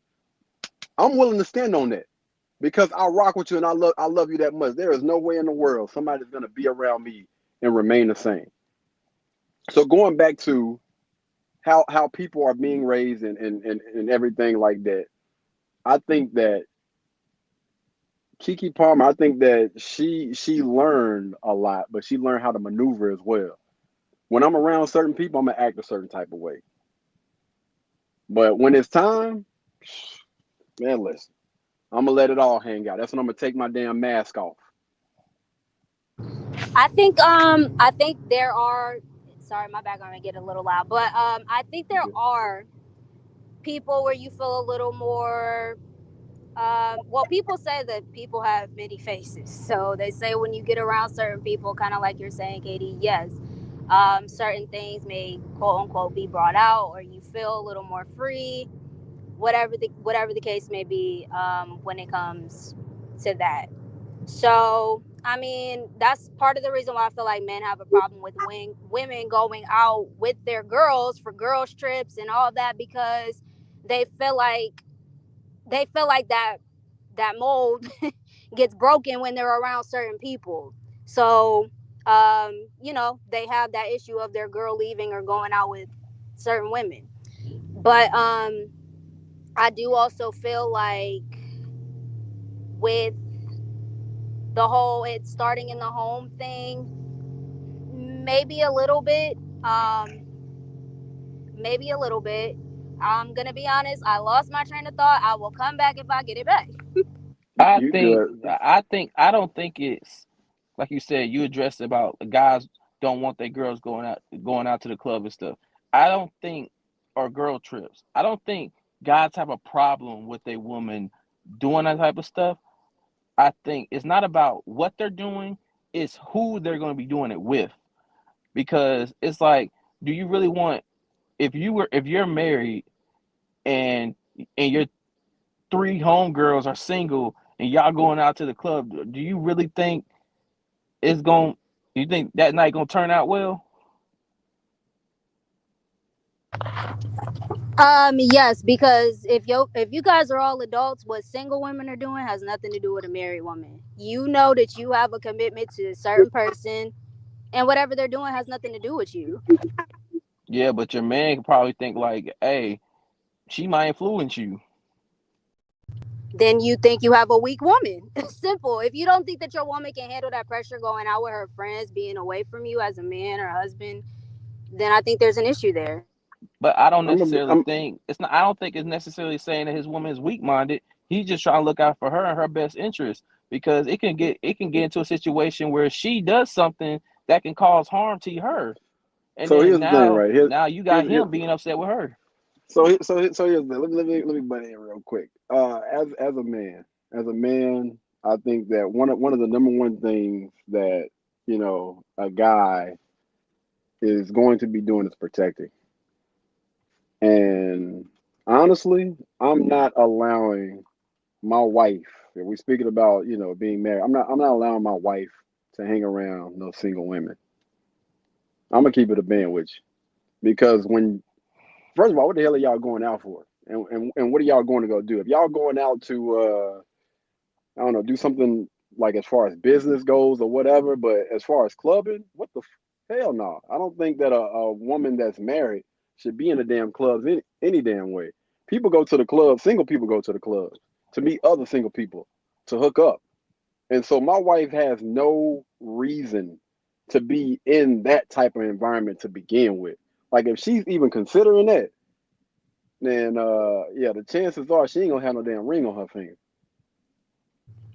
That's considerable. But I mean, she may have friends that she's been with for years that are single, and she got married. I do agree that once you get married, your type of people in general, just growth in general, you should be around people that, like you said, are gonna hold you accountable.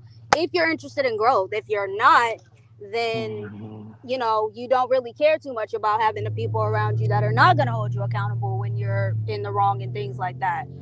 But I mean, if I got a homegirl and we've been friends for years and she's single and I'm married, I mean, I'm gonna go out. I still want to go out with her. That's my girl.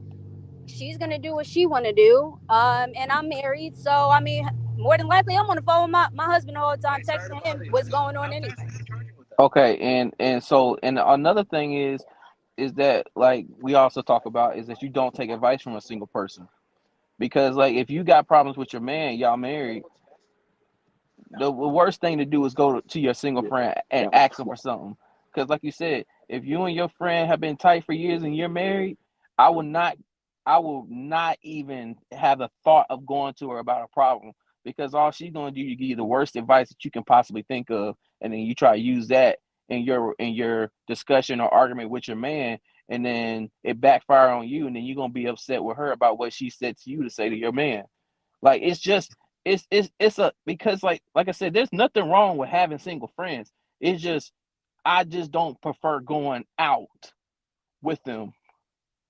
And like I just don't I just like I'll hang out with you one on one or we're hanging out at your spot at your house, like playing games or just shooting the shit with each other. But if you're talking about going out to like a guy's trip, a party or something like that, I'm not going because I know stuff like that can turn out for the worst. That's respectable. And I definitely know you. If you're married, there's no reason you should be getting advice from a single person because that's just backwards as hell. I mean, they have absolutely there's no correlation there because they still in the single mindset. So no, I would never go to my single friends. But I'm not even talking about club. It's just hanging out in general. I don't think that you should have to stop just because you may get married. I don't feel like you should have to stop being friends with somebody that is single. Of course, there are going to be certain topics you kind of know. You can get a feel for people, so you know certain things that you can go to them with. You can know things that you can't go to them with. So if you know that your homegirl is single, of course you're not going to her with certain marital issues, because she's not going to be able to relate.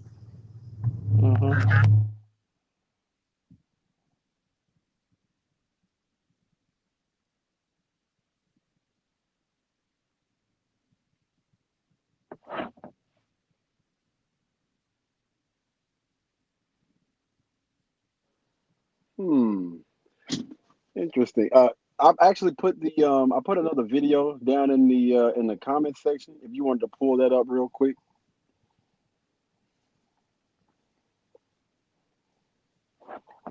Yeah, I'm Can gonna you hop see out it? for one. I'm gonna hop out for 1 second. I'm gonna go grab the kids, bro.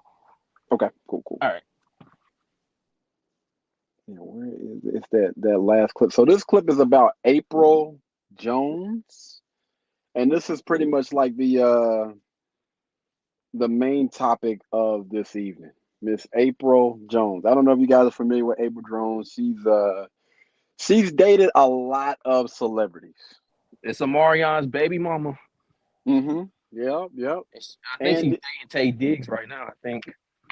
yeah, they broke up. Yeah, Tay Diggs ended up. She got upset because I don't know if she was saying he was cheap or what it was, but yeah. Do you see the clip thing or?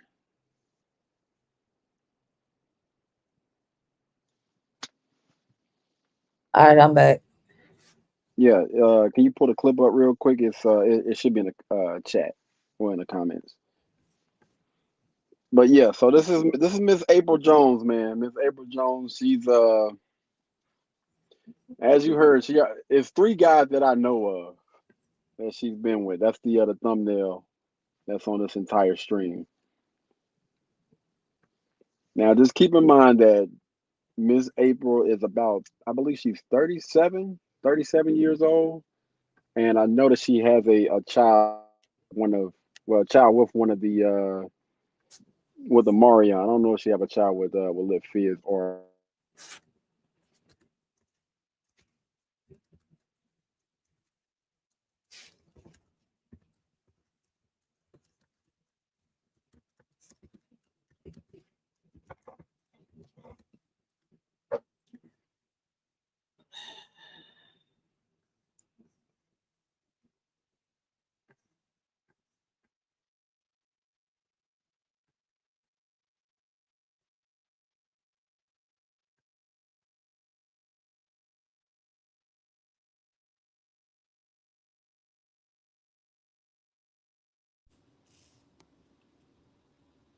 All right, Tina, do you see the clip? No, I don't see the clip. I had to look. I'm trying to search it. Okay, cool. You might have to help me with this because I'm not sure which one. Yeah, so just copy and paste it. If you see the clip, you just copy it and then just paste it in the browser, and it'll come up.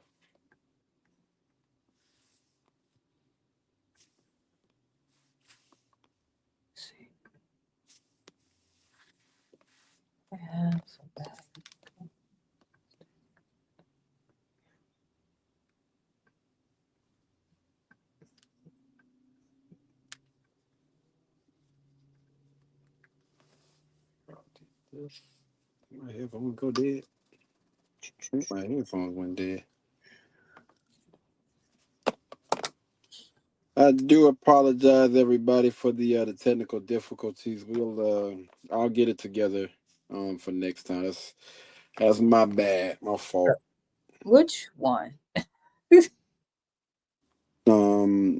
You couldn't copy and paste it because I don't think any I of copied and those. pasted, and this is what popped up. Really? All right. Well, yeah, we can try that second one. It looked like they're showing it. No. The quality, I'm guessing. Yeah, I'm guessing no. Quality. Yeah. What is happening with the? How much of it? Just Yeah, the entire thing, I guess. I mean, until she stopped. What's the name? Let her go. okay. with the men in the world. They want to be catered to. They Yeah, boy. when I hear it out loud, it just sounds. They want to be catered to. They give you bare minimum. They don't want to spend money. Men will come with the bill will come to the table, and the men don't grab the bill. Women are grabbing the bill first. I'm here to tell you right now, we don't care. She's saying what is going on with The men. only There's thing no- that is going on. Dadgummit. Can you fast forward through this? It To looked hear like her her hands talking were, yeah, it looked like her hands were moving.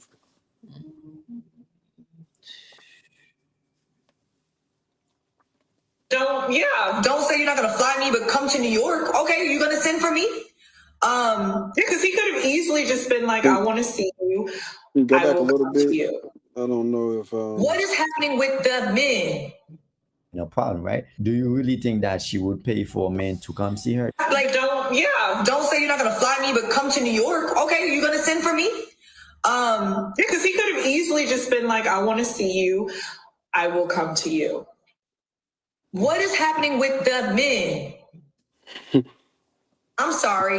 I think that I just am like really actually old school in the sense that, like, look, I do believe as women we are working these days. There's not a lot of at-home mothers and whatever, cool. But at the same time, my G, like, come with it or go home. What are we doing? Like, what value are you adding into the life of a woman who is supposed to be catering to the home? Like, you want the woman to cater to the house and make sure that she builds a home for you and to make it comfortable and to cook and to do all this. I believe in that. But like, at what point? Sensational. They expecting men to stay the same, but Man, they are not the same. Is it anything else that she said? I don't know. I wish I would have had the original clip pulled up, man.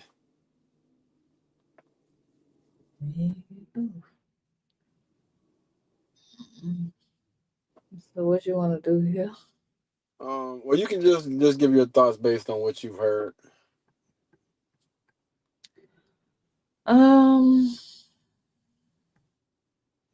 Let's see.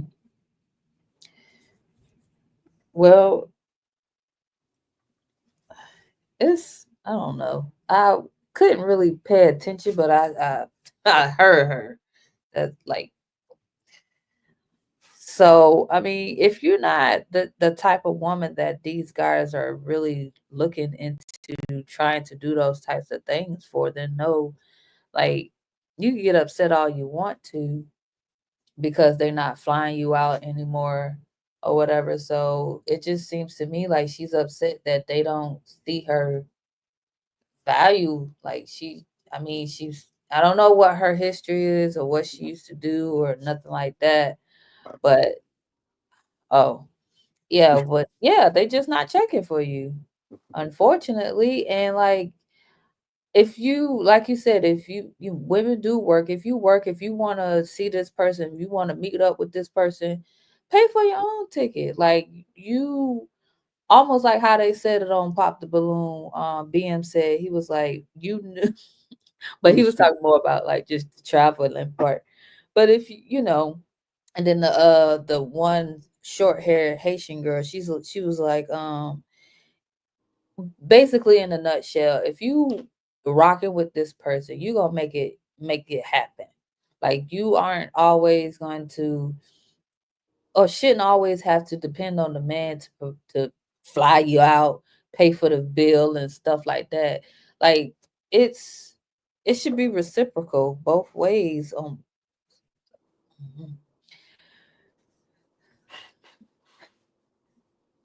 What just happened? All I heard was.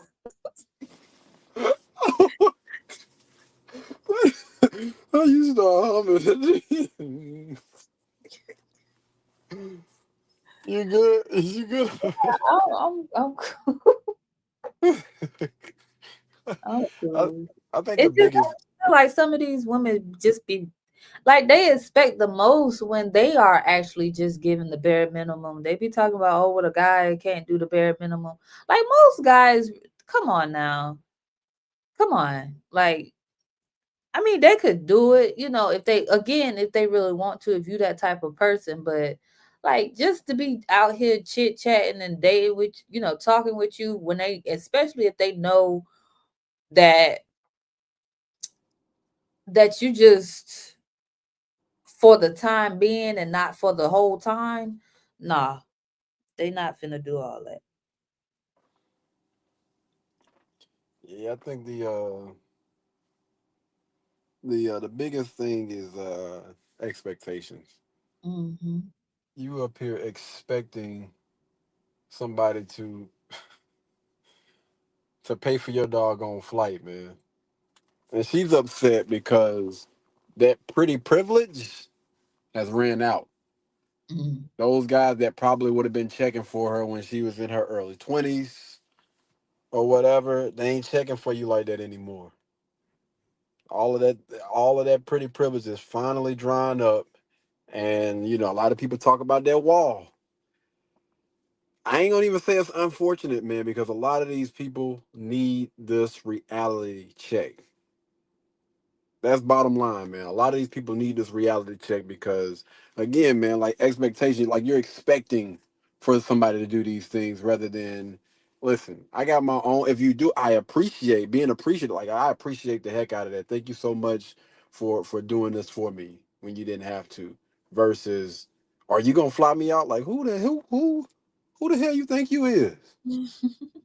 Baby girl, Yeah. you ain't that doggone fire. What's wrong with you, man? I'm gonna be honest, she ain't all that. I don't know why the heck, man. Listen, Omarion, I don't know what you was thinking, brother. I don't know what you was thinking because they always say don't trust the big butt to smile. I don't see it. I don't see it, player. I feel like you could have did so much better. And then the fact is, like, this is public knowledge that you have been out here being promiscuous. So you really think after all of that stuff has been put out here on the internet that men are gonna take you serious? Come on, man. Again, you might luck up and be able to finesse somebody, a bum, a dude that ain't hitting no 2 cent. You might be able to finesse them short term, but ain't nobody taking you serious long term, man. I say, boy, it's a mindset thing, man, and it's either gonna hit you. It's honestly good if it hits you early. That's why I say people that don't have pretty privilege, I think that y'all have an advantage in life. The thing about those people with those pretty privileges, it ain't until later on before they get hit with that thing. And they like, damn, I should have took advantage of all them doggone those people that was considering me early on. I'm telling you, man, we see this thing far too often. I literally can think of a whole heap of not just famous people, but people that I've went to school with, people that I've worked with. I have literally seen them take advantage of that doggone pretty privilege. And then now that they're older, some of them got children now, whatever, got a little bit more mileage on them. They got the education. They probably got a good job. They done probably traveled, but ain't got nobody in that bed at night. And it's cold. It's cold as hell out here right now. It's like 30 something degrees. And you ain't got nobody that you can at least, roll over and hug. Put your feet on. Hopefully your feet ain't cold. Put some socks on. Put some socks on, baby. You gonna be a set sugar.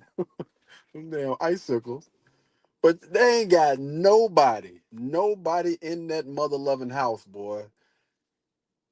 Again, I don't feel sorry for them when it comes to the pretty privilege thing, but it is unfortunate that people that should have, I ain't gonna say took an advantage, but took all of those advantages that they had and actually put that thing to use in their prime, and then now that they're a little bit, damn, some of them are washed up, man. Some of them in their 50s and 60s, bro.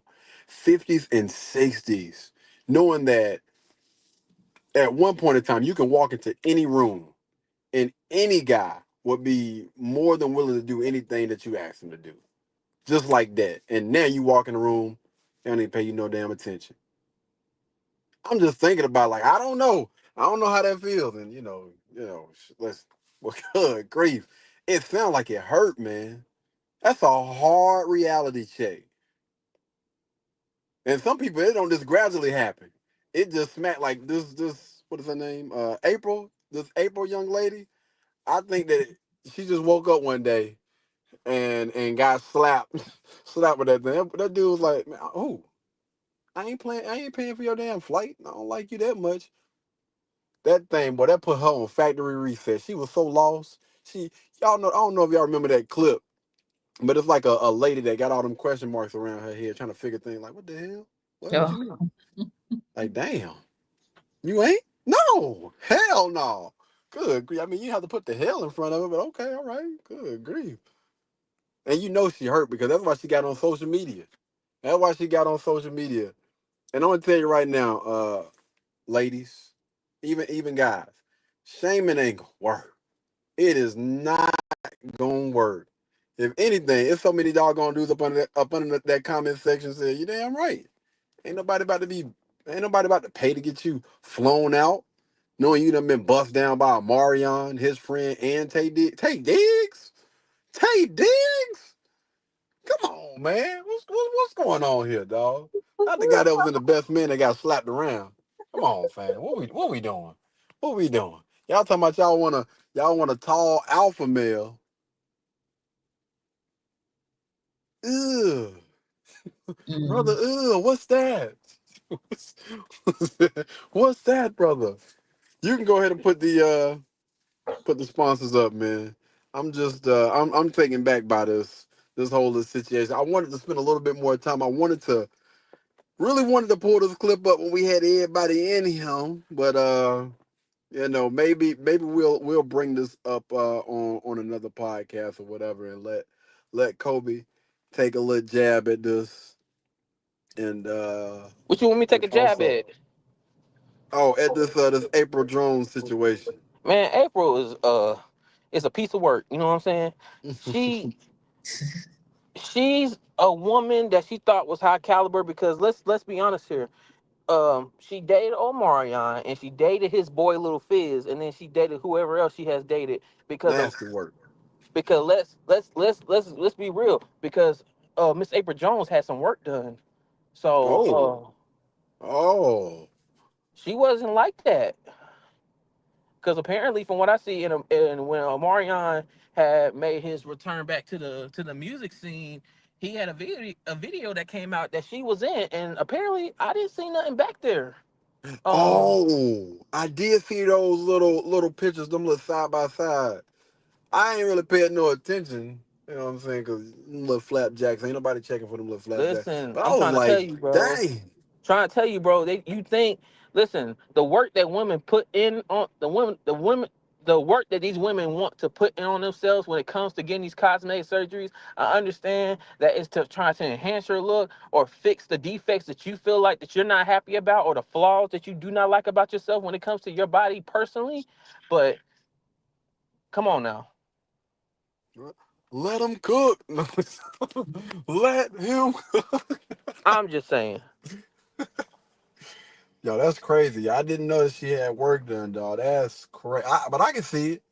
I can see it, man. And it kind of goes back to what I was saying earlier. Somebody that don't respect themselves, they don't respect their body, and they don't respect you. The reason why she slept around wasn't that like Omarion's best friend that she slept with? Little Fizz, bro. Little Fizz from B2K. Right. They was in the same damn group. The same damn music group. And you went out here and slept around. After you done had a child with this man. Mm-hmm. This wasn't like no little fling. No. Y'all were living together. Mm-hmm. Man, that's crazy, bro. And I'm thinking to myself, what does that child think? Think about the psychological damage that you have done to that child. Wait a minute, isn't that dad's homeboy? Huh? I guarantee he done probably been around that doggone child before then. Because So, I think they got two kids. I think they got two kids together. now, so this was ongoing. So you done been with that man for a little minute then. This wasn't like no little, boy, I tell you, boy. Got to be careful, man. That's why I always tell guys, man. I be telling them, bro, like, listen, Y'all need to stop trying to check for these chicks that just got a pretty face, fam. It ain't all it's cut out to be. Like I'm telling you, bro, you are literally going after low hanging fruit for real. You got a little mouthpiece on you. You can make them smile or whatever, bro. You can get them. They not that doggone hard, man. For real. A lot of these chicks that you be trying to play like they high maintenance and everything, bro. You ain't got to spend no damn money on them. Hell going on. Yeah, dudes out here literally blowing the bag for some basic chicks with these basic mindsets. Stop chasing after them chicks. You want me to go down the list? You want me to go down that list? Go ahead, dog. Go ahead. We got look because look, like they always say, don't trust a pretty face with a nice butt. You know what I'm saying? Big button smile. Yep. I can't go in because I got my little ones in here, Oh so I yeah. can't go in. But I'm just gonna go off the names. Let's. You said April Jones. That's Mhm. one. We got Ice Spice. Oh my goodness. Let's not give him that. Jordan Poole. They show how much Jordan Poole spent just to try to get at This her. dude. Yeah, man. Like, come on, man. Like, because even we talked about this last week. That woman that said if you make $50,000 a year, don't date. Oh. What? Like, come on Yeah. now. Because I really want to cook, and this is time for me to cook a little bit. You cannot sit up here and tell somebody that, oh, if you're making 50,000 a year, you can't date somebody. That is so idiotic. It sounds so stupid because I'm gonna say this. You said it's expensive to court. You say it's very expensive for I gotta court a lady, but you ain't spending no money. It's expensive. It's not expensive to you if you're not spending the money. Hell no. He's spending the money to court you. What money you spending? Not a thing. You just there to be there. Dudes done lost their damn mind. I'm gonna tell you right now, man. Most of those women that are looking, I'm gonna say expecting for guys to blow a bag on courting them, fam. She done gave it to somebody else for free. Trust me. Most of them chicks that think like that done gave it to somebody for completely free for a damn blunt and a damn llamarita. Y'all live. Shoot, I'm trying to tell you, bro. You speaking facts, bro. And that's just it's true, bro. Like because like I said, we say this all the time. Women try to women that are out here nowadays are trying to put themselves almost like On a pedestal. like it's just like I've always said, it's just like the stock market. You try to value yourself as something that nobody is going to invest in. Your value is only worth what a man is willing to invest in on you. If you are worth a chicken nugget meal at McDonald's, that's all he gonna invest. Chad did the right thing. Chad Ochocinco did the right thing by taking her to McDonald's. That's what she always. Cause he said that him taking her there kind of in a sense Test. test who she how like just to test her just to see, and that's understandable. But like people like Shannon Sharp, like he's not a bad dude, and I ain't gonna, from what I see from his shows and how he is and stuff, I respect the man. Yeah. But when they're asking like what is the most would you spend on a date, or what is like a reasonable amount spent on a date, he said $300. That's what Onk said. He said $300, and Chad was like, man, Ain't no, nobody spend no damn. I ain't spending $300. I feel like what's the name, man? The thing about it is Shannon Sharp went from not having a damn thing to almost like having it all. Like Exactly. when I tell you, he really grew up in the gutter. Like they had to go outside to use the damn bathroom. They didn't have any running water. Like he really came from that.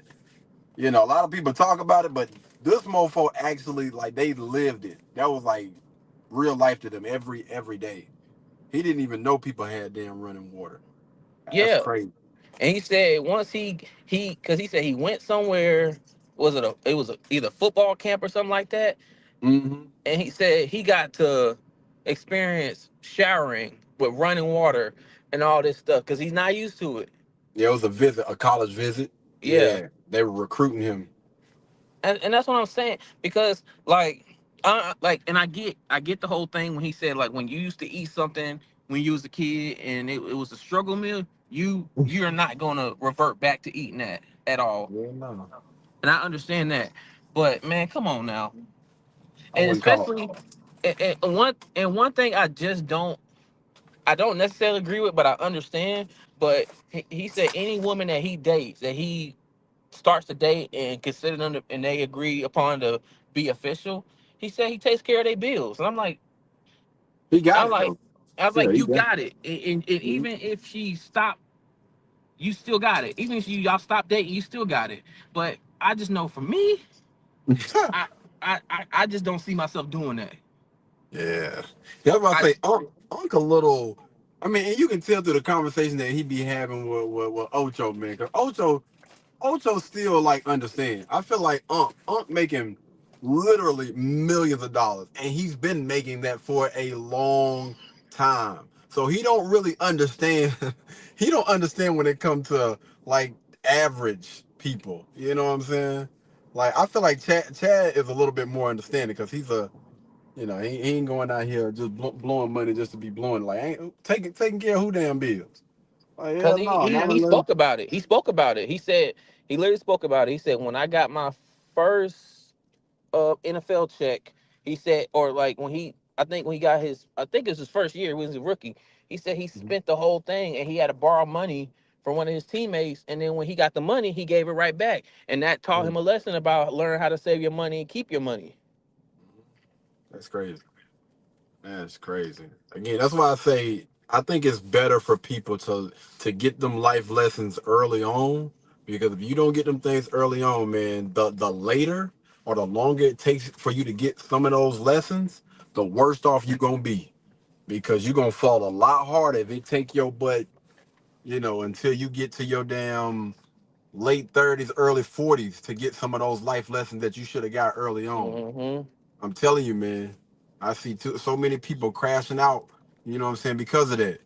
Them falls be hard as hell later on in life. That's why Yep. I'm so thankful that I was able to get all those life lessons early on, man. That's why listen, don't nothing bother me. I done been through the worst of the worst. I'm talking about not having a damn thing, a pot to piss in or a window to throw it out of. So, and that's honestly prepared me for any and everything that I'm gonna face in life.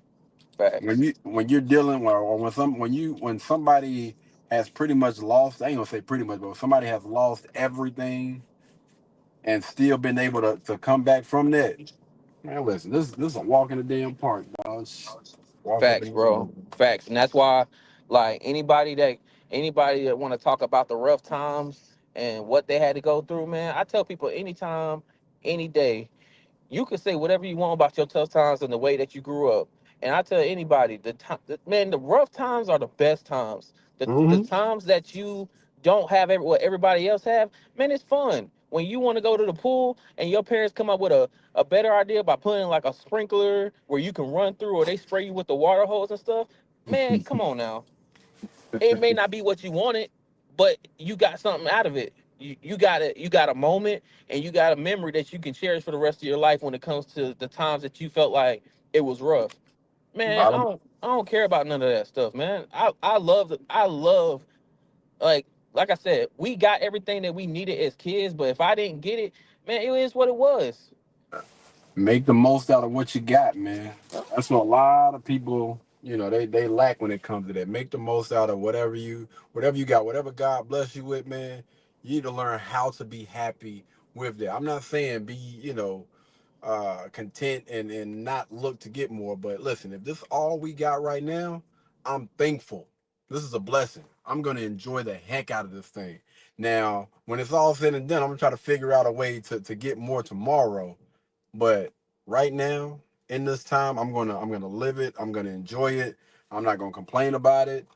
And I don't know, man. It's just a different way of looking at things. Need to adopt that, man. Yes, indeed.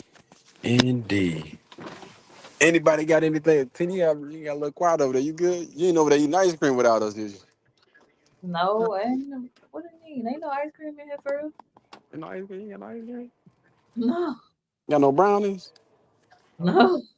Oh, I thought Tina about to make us some brownies, y'all. I thought, well, I guess we'll just have to wait the next week. Then I mean, I'm cool with that. I'm cool with that. I had agreed to make some brownies. I ain't mad at the brownie situation. You know That what was I'm saying? But no, man, no. It's I just want to thank everybody for coming through, man. I appreciate y'all. Yeah, make sure you tell your sister thank you so much for coming in and dropping a little bit of knowledge and whatnot on her busy day. I know she got to fly back to Hawaii a little bit later on, so she got some type of concert out there. But we appreciate her for stopping through on the PJ or whatnot. You know what I'm saying? And I know Kobe had to go pick up your rock stars or whatnot, man. Appreciate you for coming through. And Tina, I'm still looking forward to them. Well, we still looking forward to them brownies, but we gonna hold that. But we appreciate you for bringing everything up on screen, man. I'll make sure I have everything together for y'all next week. That was my bad. That was a mess up on my part. But I tell you what, because we're not gonna see you guys before the holidays that y'all celebrate. So y'all make sure y'all enjoy the holidays with your family, with your loved ones, and just remember what we talked about today, man. Listen, enjoy, enjoy that time with your family, with your people. Some people don't even get the opportunity to be around their family for whatever reason. Their freedom could have been taken away, their loved ones could have been taken away, and you're getting the opportunity to be around the people that you love, the people that you rock with. So y'all make sure y'all cherish that, man. For real. Anybody got anything else they want to add before we get up out of here? I mean, just to agree with what you just said, life is very precious. If you want to do it, go ahead and do it as long as it's safe and it's progressive and it's positive. Thank everybody again. Like you said, thank everybody for coming through. Thanks for the comments, likes. Yeah, so we're gonna Like one more thing before we get up out of here. Oh, I also because I did see we did have a comment on the on one of my videos when I did the 5K.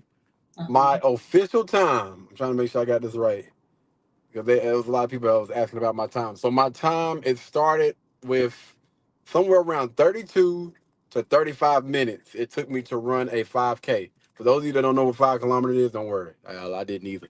Like, what the hell is a 5K? I thought it was 5 miles. But no, a 5K is a little bit over 3 miles. I think it's like 3.11, I believe. So yeah, a little bit over 3 miles. And when I ran it about, I want to say, was it in August or September? It was either I think it was September. September the 4th was when I ran and timed my first 5K. It was around somewhere between 32 and 35 minutes. It was blurry that day, so I don't know what the hell I was saying. But somewhere along those lines, and I dropped my time all the way down from that to like 21 minutes. A time, thank you, thank you, thank you. I appreciate it. A time that I honestly did not think that I would ever reach. I was actually, and I also want to thank Shatina. I appreciate you. Thank you so much for taking the time out your day and recording. I know it was early in the morning, but yeah, I appreciate you for coming through and recording that, man. no Phenomenal video. Oh, my bad. Go ahead. I was just saying no problem. I enjoyed actually being out there. I wanted to support you in your uh The 5K. endeavor. Your 5K, yeah. So it was actually, it was actually fun seeing how many people it was for one thing, and Yeah. just interaction with folks. It was very positive. It was very uplifting, very um, upbeat. So it was definitely not just from your point of view, but just from my point of view, being a spectator. It was very awesome to be a part of that, and so I thank you for letting me be a part of it as well. Oh, yeah, it was definitely inspirational, man. When I tell you it was so many people out there, y'all, I have never, man, I'm talking about it was freaking 2,000 people just in my 5K race alone. And then it was probably somewhere between, I think the highest number I've seen was like 9,000 or something. So it was probably like maybe 10,000 people or more in total. That was just what I seen. But that street, you could not move on that street. It was so packed out there, man. But yeah, it was a lot of people, man, in the community. The run community was so cool, so inviting. You know, everybody out there was so encouraging, man. It was honestly a blessing to be a part of it. Something that I never thought in a million years that I would ever do. Because a mile is distance for me. So the fact that I ran 3 and actually, spent my money on it was already one thing. And actually took the race and the training serious, and to see all of that hard work, from all of the training, the good, the bad, the ugly, because trust and believe, it was definitely some bad and some ugly times, boy, for real. Running in the rain, getting hurt, falling on my back during training. It was a lot. It was a lot. I might put some of them clips in there. I don't want nobody clipping. I don't want nobody clipping it. Look at the big goofy stuff over here tripping over his. I'm gonna make sure I take that out before I finish editing that. But no, it was definitely dope, man. An experience that I would never freaking forget. And I would agree with the running community when they say that stuff, it's addicting. Like, it will literally, like, you'll do your first 5K, and then the next thing you know, you'll be signed up for another one and another one and another one. I ain't doing another 5K, but I am going to be, after this Creed workout, I'm going to be getting into training for the half marathon. Now, that's 13.3 miles, I believe. 13.3, it might be. It's going to be a lot harder than a 5K. You're running a lot more. They have you on the highways. You'll be doing a lot more hills, and it'll be more people competing in that race. Because a lot more people want to do their first marathon. So I didn't know this, but I know I'm kind of rambling, but I didn't notice, but I think less than 1% of people on Earth have ever finished a marathon. So I want to become a part of that, man. Like, I got to become a part of the elite. Like, I oftentimes speak to y'all about the 1%ers. Like, listen, we're going to be less than the 1%ers. You know what I'm saying? That's definitely something on the bucket list that I want to make sure that I check off. I know a lot of people want to, see Spain and, go across Australia. But now I want to do stuff like this. I want to put myself to the test, and I want to overcome all of those fears that I maybe have had when I was younger. I'm going to conquer all of those things. So that's what I'm thinking about. When I think about my bucket list, I think about conquering fears and not necessarily like destinations and stuff like that. But yeah, phenomenal experience, man. Phenomenal experience. And the Creed workout is up next. All right. So y'all make sure y'all tune in. It'll be a short going out every single day on Katie the Great YouTube channel. All right. So that channel is probably going to hit maybe 100,000 subscribers either by the end of the year or probably early next year. Yeah, I'm calling it. Man. I already know. I already know. But yeah, that's pretty much it. That's all the church announcements that I had for today. Go ahead and wrap this up. Y'all, I appreciate you guys for tuning in, man. We appreciate y'all. Y'all be blessed. Y'all be beautiful. And we'll catch you guys in the next one. Peace. A huge shout out to Magic Mind for sponsoring today's podcast. All right, guys. So y'all know that I am extremely busy, always on the go. And Magic Mind is actually a company that has been getting a lot of buzz. I believe even Joe Rogan said something about it on his podcast. A new one that they sent me called Magic Mind, and it's nootropics along with lion's mane and a bunch of functional mushrooms, and I like that one too. So the company Magic Mind actually reached out to me, and I was like, you know what? Let's check them out. So I looked at a few of the reviews and everything online. My first day on Magic Mind, I definitely noticed a big difference right off the bat. I noticed all the way throughout the day feeling much sharper, clear in the head, and ready to rock. That's probably the most valuable thing. As a knowledge worker, as someone who's working in front of the computer all day, you need that time where you're focused, and Magic Mind is a thing that really seemed to work for me. So between some of the reviews that I've seen online, which was actually all positive, a lot of positive reviews online from their website, and also seen a few different reviews on YouTube. And the story was actually pretty interesting. So about a decade ago, James was on a stretcher because James was running a company. So, you know, with that, a lot of stress, he was drinking a lot of caffeine, and it turns out his heart had been beating at 175 beats for the last 3 weeks. Didn't even know it. So he was basically diagnosed with a heart condition because of all of that stress and that caffeine. At the time, he didn't have any other solutions, so he actually came up with one. So a few years ago, James actually came up with Magic Mind. This is supposed to be a natural way to help you out with a lot of those things that we struggle with throughout the day. So when it comes to Magic Mind, it's supposed to have a lot of those natural ingredients. So it has a lot of things that's going to help with focus, things that's going to help with energy. And a lot of us honestly need that throughout the day. And you also use Magic Mind for less stress throughout the day. So after reading those reviews and hearing and listening to his story, I messaged Magic Mind back and I was like, you know what? Send me some over. I'm curious. They end up sending some stuff over, and I tried it out for the first day, and this is how that went. All right, guys, the time now is about 5:53 p.m. I get up early in the morning, man, so I'm a little bit on the drain side, and I have a podcast that I'm going to be doing at 11 tonight. Now, I don't want to take any naps because I still have a lot of work that I need to get done. So what we're going to do is we are going to try Magic Mind for the first time, all right? So I don't know if you're supposed to shake these things, but I'm going to shake it up, and then we're gonna try it. First time trying Magic Mind, all right? I'm gonna give a little bit of time for it to kick in before 11, so we'll see.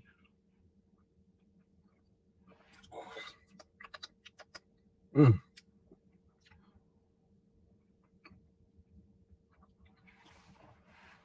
Whew. Whew. Man, that's a strong taste. Good grief. Whoa.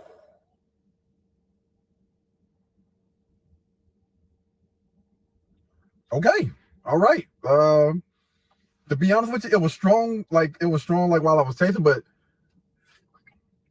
I believe that's something that I can probably get used to. I believe that's something I can actually get used to. Man, I don't know if, you know, it was the taste or what, but I do feel a lot more alert. And I'm telling you, that thing will wake you up. The taste, it will wake you up.